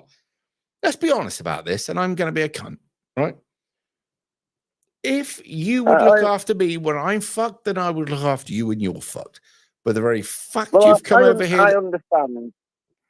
Like, the taxes, I don't mind paying tax if it's in on the NHS and for genuine people that need help. like my dad, for instance, had got his head kicked in when he was younger, and he got brain damage because he was beaten up.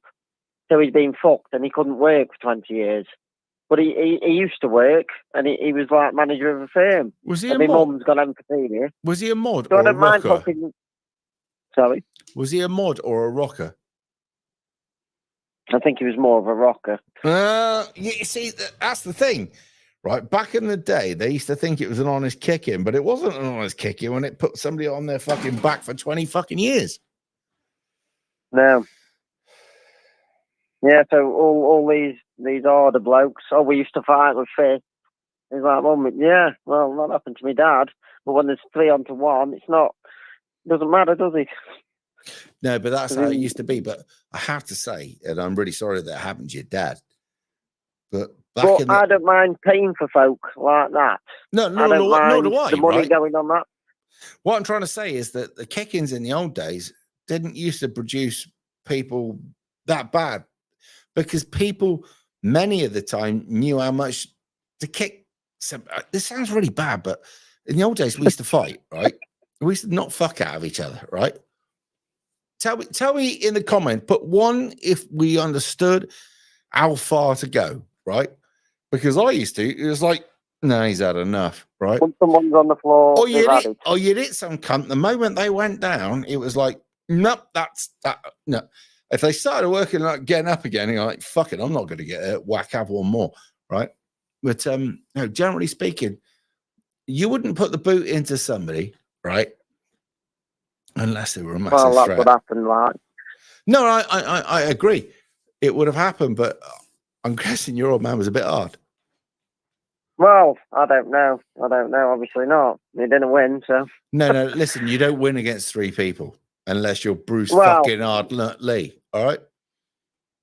You have to understand if three people started kicking you on the floor, right? You can't, unless you're a fucking hard nut, you can't win against 3 people, right?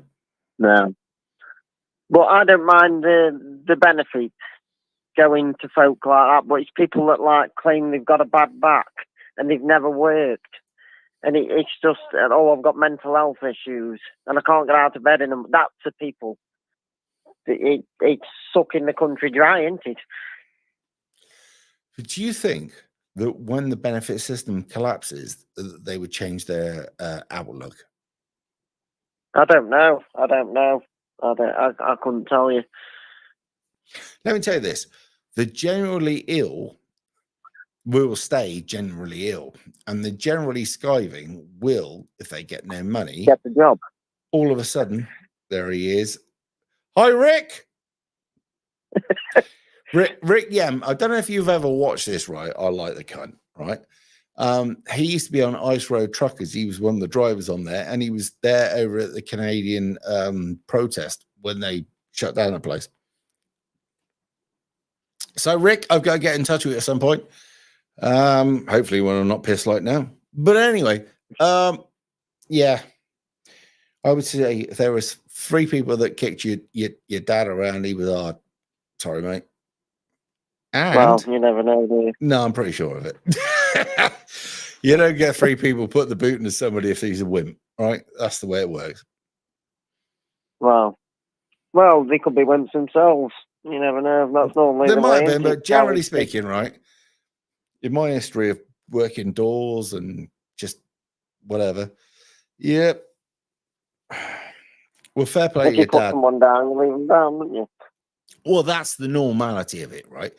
Anybody with any sort of fucking normality, if you drop somebody, right, and they go down, you actually don't want them to be ill. Well, no, obviously you don't want to have life-changing injuries you can never work again, it's all about you being, and he's like, and you have a quick slap, and all of a sudden one goes down, you're like, that's a job done, all right? No, but kicking somebody on the floor, cowardly, awful, gay, and worst over, takes people like me that come along and punch you in the back, right? I saw it before, right? Somebody's kicking somebody on the floor, and I just hit him. Why? Because that's cowardice. And that bloke needs saving. So there was quite a few people that used to hit people like that. So Anyway. Well, it's not your job to get involved at the end of the day either, is it? You don't know who needs saving. Could be that bastard. Anyway, my love, I'm going to get off the phone, right, and get the next one on because apparently we got loads of people that want to talk, and I need to go to bed at some point. So, Sweet Pete, call back in again, all right? You take care. Call in again. Well, we got Rick Yemin. Rick is in the comments.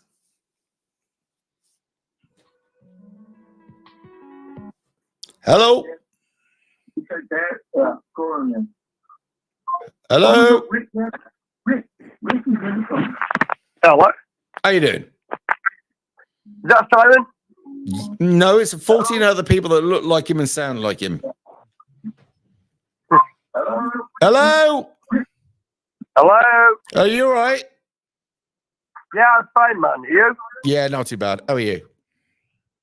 Yeah. I'm just making sure I'm on the right channel of everything with Simon. It's all good. Anyway, what do you want to talk about? Yeah, I just want to talk about the 27th of July in London. Right. Yeah. Right, do us a favour. Before we go any further, pause your TV behind you. Sorry, say it again. Pause the computer or the TV behind you because I can hear me speaking. Yeah, I'm just turning that down. So it seems to be like on a concert. Yeah, I'm just talking about the 27th of July because I want to go down there with London. Right. But I'm coming from Lincolnshire. Well, I just want to know what they'll probably put a bus on the way down, by the way, for Patriots. You need to find somebody local. Sorry, say it again. I said there'll probably be a bus coming from that area. You've just got to network with the others. I'll have to look at that then, because I was looking at a train, because but they don't have a return ticket back on train there. But what's the chance of getting back? But yeah, I fancy going down there because I'm standing up for this country, no matter what. Can I ask you when you got into deciding to stand up? Sorry, say that again. Can I ask you when you decided to make a stand or go against the system or decide that you were going to put your foot down? I think it was 2020 actually. I actually it came up on my YouTube with a guy called My Tuesday. You've heard of him, obviously. Yeah, and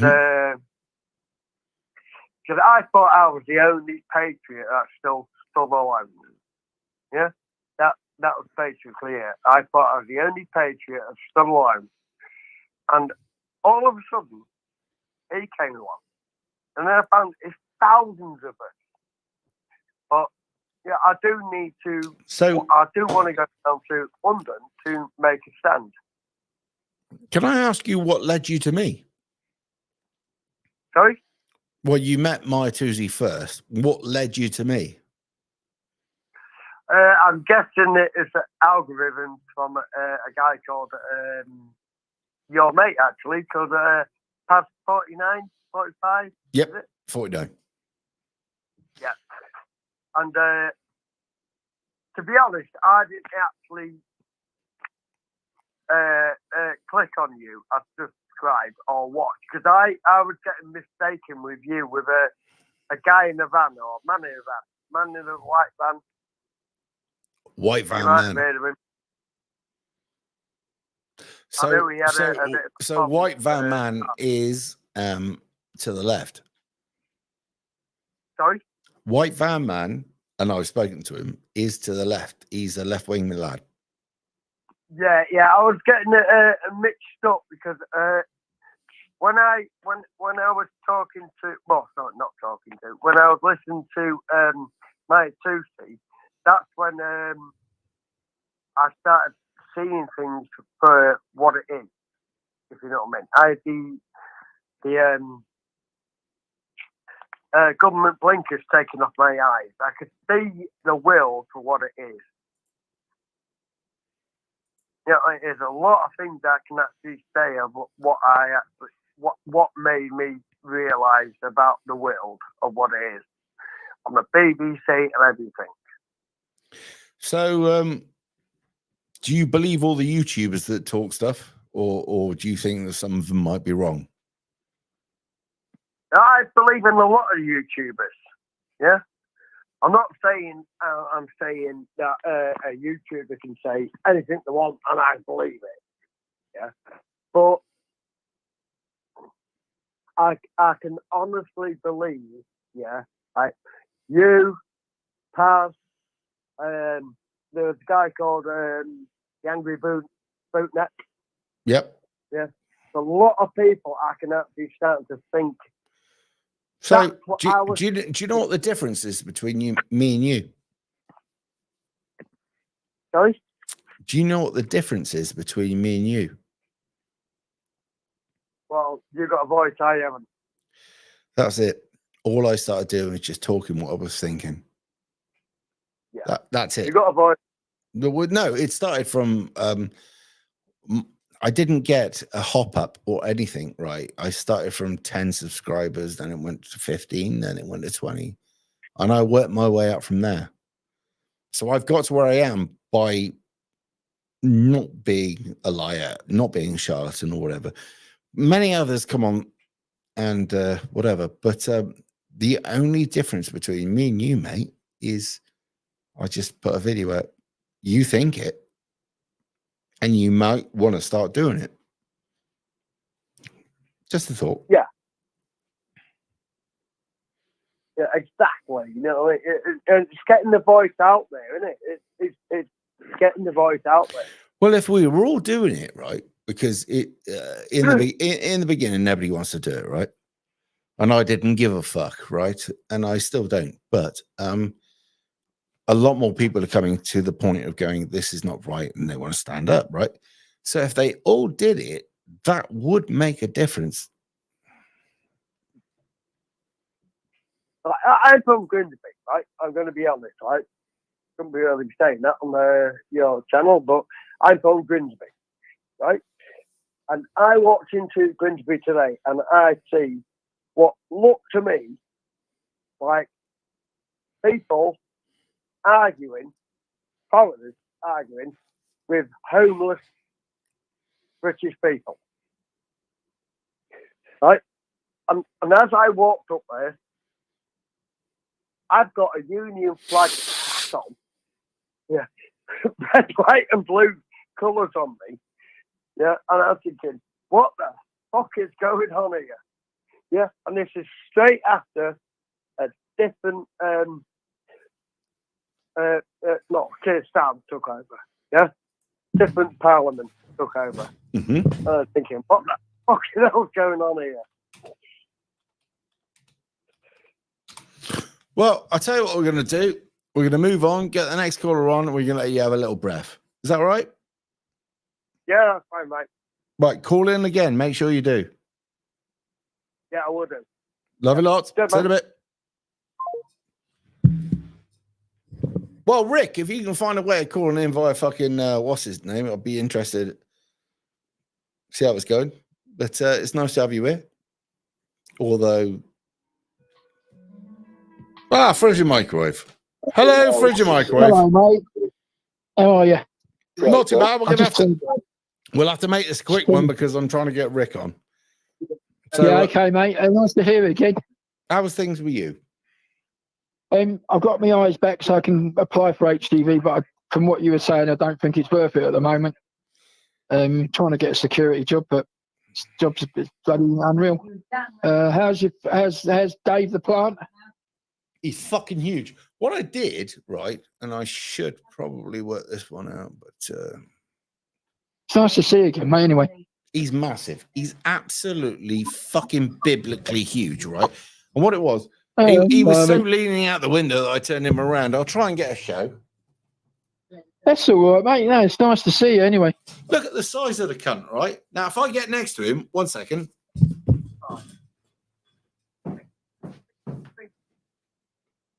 Bloody hell. Blimey. He's big, isn't he? That's Dave. He's big. Yeah, he's big, isn't he? Dave has definitely bulked up, haven't you, Dave? Anyway, Yeah. my plan is to get into the top of the window. That guy, is that thing down in London? Is that for veterans? Is it, Simon? I don't know, mate. Oh, right. You talk about the ice road truckers. You know, you've done truck and drive, haven't you? Yep. I've got Will Shears next door as my neighbour. He's a lovely guy, you know. Right, I'll let you get on, mate. Nice to see you. I'll see you next week, mate. Bye. Oh, mate, see you in a bit. Bye. Take care. So with a bit of luck, Rick Yam from Ice Road Truckers might come on. And if he doesn't, we'll organise a date that he can come on, because I do love having a chat with him. He's as blunt as I am. 1 second. Hello. All right, mate. Sorry, you're waiting for Rick, so I'll hang up. No, Rick's not coming on yet. So what is it you want to talk about, buddy? Not coming on. Well, Sorry, go on. I haven't got a time or a date. So what were you thinking, buddy? Nothing. No, I was just asking about 27th. Well, All right, okay. Are you going to be in London? I'm not sure yet. Let me have a quick look, because I've got some things planned and not things others. Okay. And I was thinking it myself, because remember I was talking about being principled and shit. Yeah. Right. If you were watching earlier on, I was like, do I or don't I? So I think you should. right, I'm just putting it in there now, because I hadn't put it in there, but I've got nothing at all planned for that day. 27th, right? Yep. No, I can't get out of it. Rick Yam, post WhatsApp number. Right, can somebody help Rick Yam? Right, my number is. Oh fuck! Oh, It's on the screen. I thought it was, but it's not. No. Anyway, yeah. So Anyway, getting back to. yeah, I didn't want to stand on 27th. stage with a bunch of fake cunts, right? And I'm not saying No, Tommy is, no, I'm no. not saying that at all, right? But there are others that are, right? And I just like, you know, when you get your morals and just shove right up your ass and you don't want to go near anybody that's a cunt, but all of a sudden you've got to go, you might have to, and it's not seldom, you might have to fucking put them away for a day for the right cause and stand next to some shit houses. Yeah. So Sometimes what do you think? Simon. But to be honest with you, I think it might be a good egg if you did, but I mean it's down to you. It's your opinion at the end of the day, and it's your choice. I mean the cause is the right reason, all right? Okay, but there are actors in the background. So Yeah, and I know that, don't I? Yeah, I know. You know better than what most people do. No, I wouldn't say that, but yeah, I've got an idea. But you know, yeah. I don't know, mate. I really don't know. I mean, I'm in two minds with to go myself. Right. If I go, you go. It's like that. Well, if I go, right, okay. We got to meet up in a pub and just get over it. Well, right? I know, but trouble is, right, okay, it has cost me a fortune last time. So, I mean, I don't know. And you can bet that I'll cost you twice as much as Paz, because. Oh yeah, I know, because Paz is a lightweight anyway. So. I did 16 pints the other day, went home, no problem. Jesus Christ. Well, no, you think Jesus Christ, right? When I went to one of those things, I went with the Reverend Mother, we did 20 pints over the day. No. Of course I did. Right. And you woke up all right fine the next day. I was a bad man.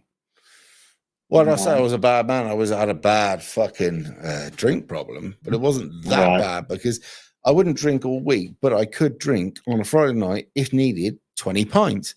Right. So we went to this thing and the adrenaline's flowing the whole time. I'm fucking paranoid. Someone's going to come out the woodwork and hit me, or I'm going to get arrested. Your adrenaline is burning off all this alcohol very fast, right? It's like being on cocaine, I guess. Right. Yeah. So I'm just drinking, and everybody's going, Rev, we love you, have a drink. Boff, off you go. Right. And I was over the Red Mother, and I was like, we should be a lot worse than we are now. And we won't. Yeah. So, yeah. I hate going to London because I love London. I hate what it's become. Does that make any? Yeah. Yeah. So, So, it's not a capital city anymore. It's just a mere shell of what it used to be. mm-hmm. I mean, I'm not a historian, but I love looking back in time and going back to the 50s and 60s and seeing the way London was then. Right, and I watched a load of old films about the way London was, and to see what it is now, it's just a mere shell of what it used to be. And nobody wants to come here anymore because it's not got the same vibe to what it used to have. It's horrible. It's absolutely horrible. I went down Brick Lane about 4 weeks ago, and do you know what? There wasn't an English-speaking person. Oh, okay, all the way down the market, not one English-speaking person. Where were you? What road? I was on Brick Lane. Imagine if you went down there and played Knees Up Mother Brown, would they even know the lyrics? God. You'd probably get lynched. Under the table you must go. E-I-E-I-E-I-O. E-I-E-I-O.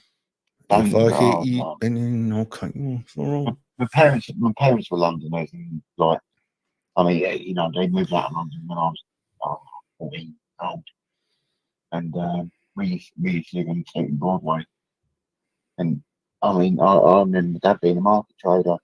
Right, you used to get up, 3 o'clock in the morning, and you would feel until about 9, 10 o'clock in the evening. Right, I've got to go. I've got Rick Yem calling. Shut the phone down on me, right? Yeah. All right, so I'm speak to you soon. Take care. Bye. Bye. Love Bye. you lots, mate. Speak soon. Rick, you old slut. How are you? Rick, can you hear me? No, that's not working. Why can't I hear? Nope, that's not working. Hello? Hello, Rick. Can you hear me?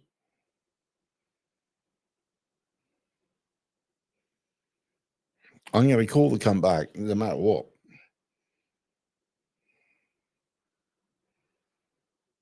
Right, I'm going to call him. There might be something with this kit.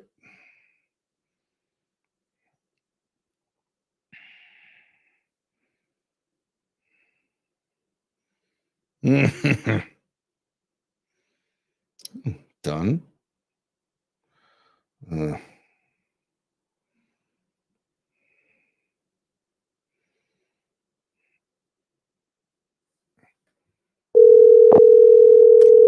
We'll try.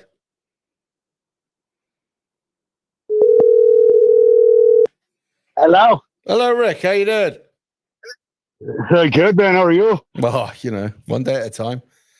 Well, I've been waiting for hold on. I gotta get... I've been waiting for this. Almost about a year, hasn't it? We haven't spoke for a while. Yeah, it's been 2 days. But you're still fighting the fight, I see.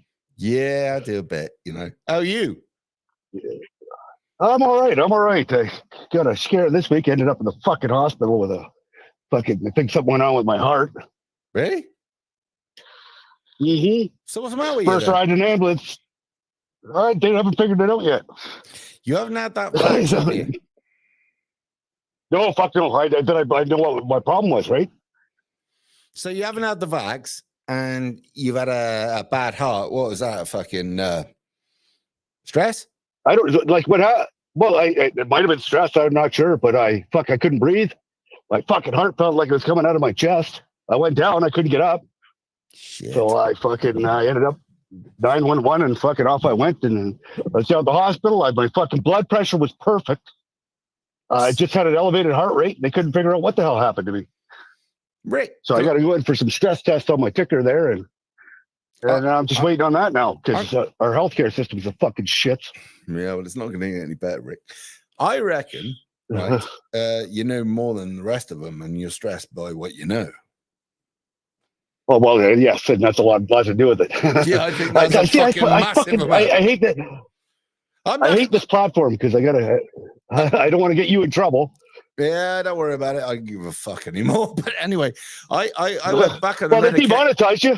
Yeah. Well, they demonetized, and there were some really big heavy hitters, right? And one of the guys, he left it, and he's a friend of mine. He came back to mine. He went, "Just gonna have a quick look at your shit." And he sat on my computer for 10 minutes. He went, "You're monetized again." I went, "Thank you very much." But what happened, right? Is so are you monetized now? Because I try every time you see you're monetized, I try to look, throw my money in there. And listen, I can't make 20 pence out of this fucking shit, so don't worry. I'm just happy about being a cunt, right?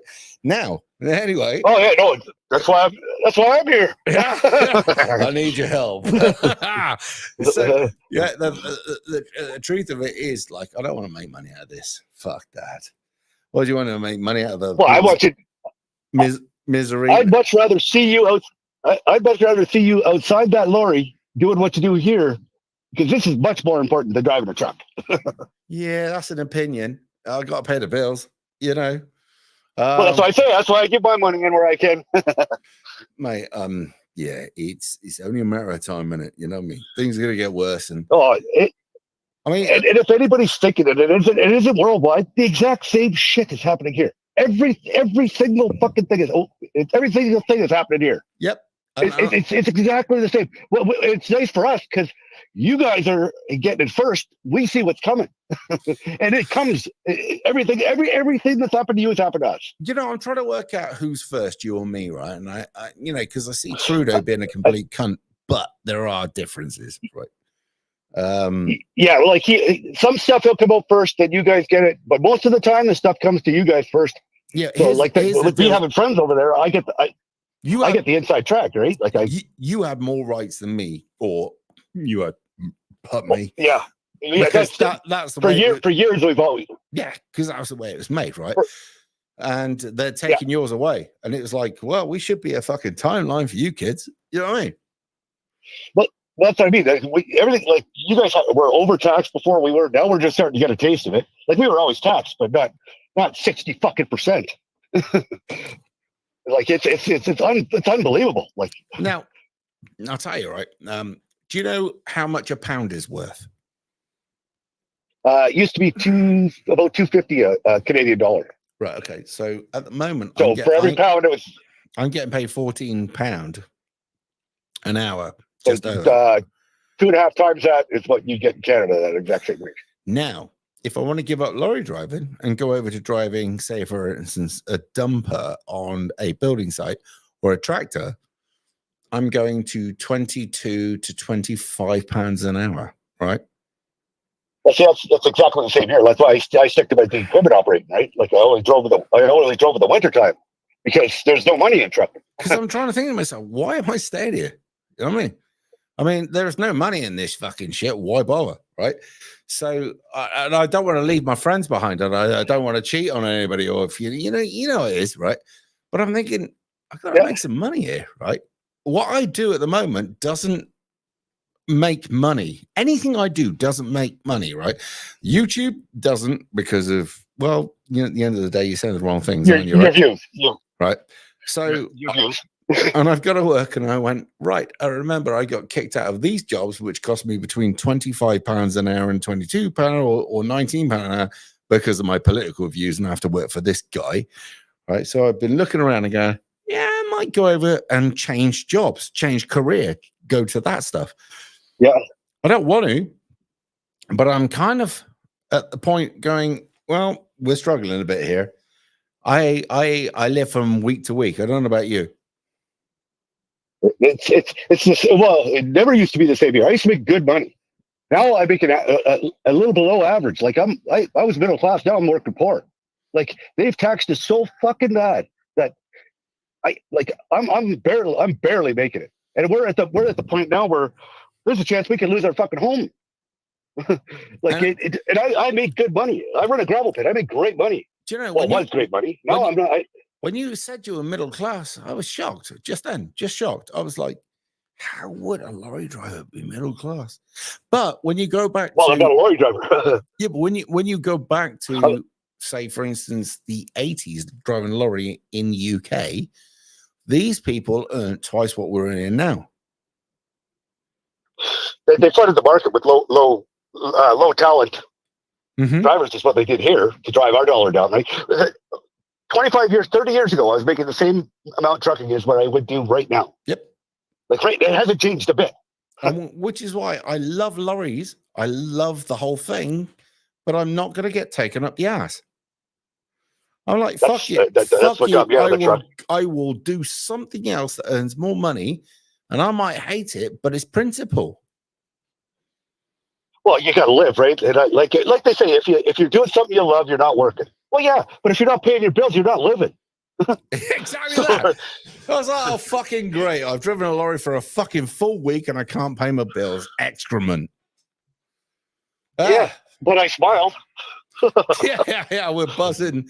Absolutely chuffed to fuck. So anyway, how's things been for you? Other than my kicker in the fucking government, it's great. So what do you do with yourself now? Because at the end of the day, there should be another episode of, well, they should be. They should actually let us. Like, I actually say what the fuck I want to go say. on it. I want to go on the next episode. Seriously, you want to go? What? Why do you want to go on the next episode? Because I'd love to be me on Ice Road Truckers. But see, that's the biggest problem is they don't let you be you. Like, sure, they probably let me have the most leeway because I constantly said shit that was worse than what they used. So they would kind of use the best of what they had. So yeah, I can imagine you could probably work out with you because you're another one too. But you could censor yourself though. See, like Hugh censored himself. No, so they didn't use like if you look at a lot of the natural looking stuff on all the shows, it was more me than anybody else. But because like I said, my views, I speak my views. I'm just like you. I'm a cunt too. I say what I say. If you don't like me, well, shit happens. I changed. Go on. I changed the lyrics on what I would say. I would make it so complicated that they put it through, and sometime later somebody went, "They've just called you an asshole." So well, yeah, like it's kind of you're more political that way, where I'm not. So with them, they were like, I was a good character because they could predict what I was going to do next, and that's what they need. That's what makes reality TV is a guy like me. I'm never going. Well, not everybody's like me. No, fucking no. No. Well, no, that's the thing is I was just like that to the producer. And she said, I have to find a way to put you on TV, is what she said to me. I don't care. I got to find a way to put you on TV because I had her fucking dying. But she could never tell her friends she was laughing at what I was saying. There's no way she could do that. But she said, I got to find a way to get you on TV. Next time I put me on TV and it was over from there, right? But the thing is what they put on TV is it's quite mild to what I'm more normally like, right?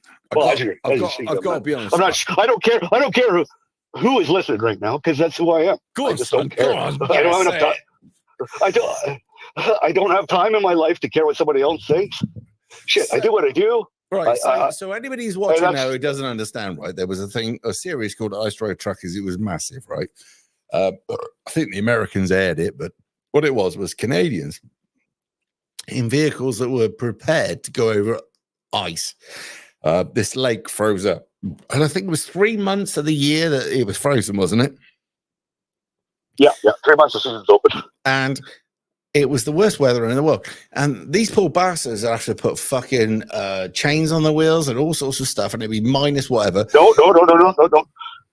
We can't use chains on the actual ice roads because you bust up the ice and it ruins the road. So you have to do this all on rubber tires. Heading towards the ice roads, you'd have to have the chains, wouldn't you? Right now, when you're on the actual roads. Right now, didn't you pour alcohol into your airlines? I saw that's what happens to your best friend. I saw somebody doing that. I was like, "Fucking hell, what's that about?" But they were pouring alcohol because any moisture content would have frozen, wouldn't it? Yeah, well, that affects your brake pedal, right? So your smallest lines are your brake lines, right? So you hit your brake pedal and your brake pedal sticks to the floor. So you got to thaw it out with methyl hydrate. Happy fucking days. Jesus, I thought it was bad. Oh, yeah, when the trailer's chasing around the front of your truck because your trailer's locked up, you got nothing to do about it. You're like this. You're like, whoa, baby.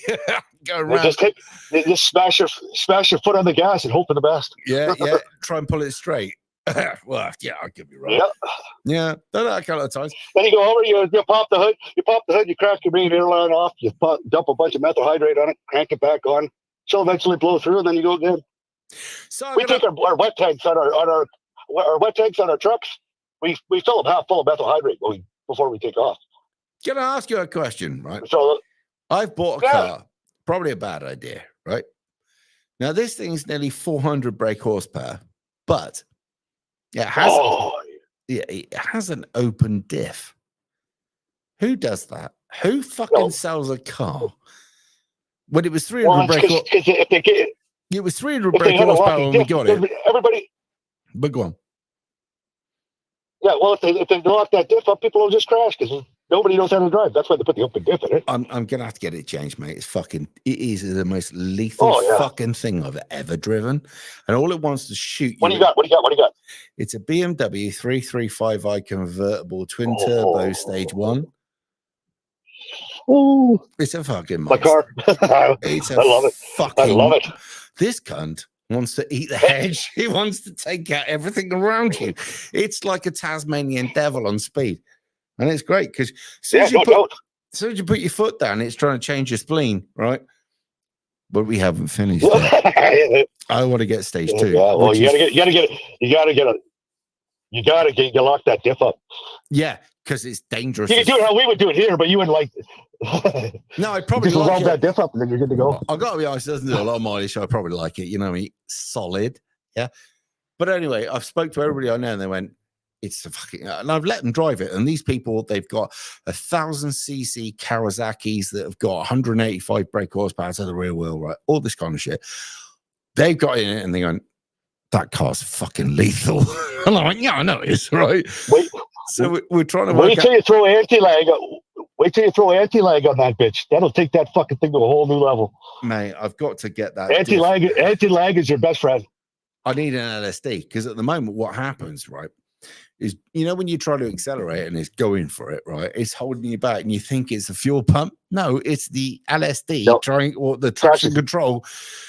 It's putting the brakes on all sorts of places, right? Well, it's quite good because I got my daughter to drive it. She's a fucking psycho. So there's me and me mate pissed in the back of the cunt, right? And we've come around this bend really hard, right? And the cunt stood right out. And all she did was just tilted into it, put her foot down, and the car sorted everything out. And it came out the other side. I went, she's a fucking legend. Then I worked out after that, it was the car. Yeah, the car did it for her. Yeah. But you lock that diff up, all that shit has to go away because that car won't drive anymore. Well, no, I want a limited slip diff, right? I want a really limited slip diff, right? So, you know, when it stands out, it will stand out rather than just pop round. You know the one? Yeah, I need to get that sorted. Anyway, I need a pee, so I'm probably gonna have to wrap this one up. Yep, and we will get together. We'll do a full show one of these days. Well, I might actually just pop over to Canada and just have sorted it. Yes, but anyway, there you go. Then we can just do a show from here. Yeah, no, I just want to come over and see you. I like you. So, hey, my door's always open, mate. Yeah, good. My door's always open. I will see you soon. Right, I'm gonna get off. I will speak to all of you soon. Okay. Everyone, have a good day. Keep up the fight. And you.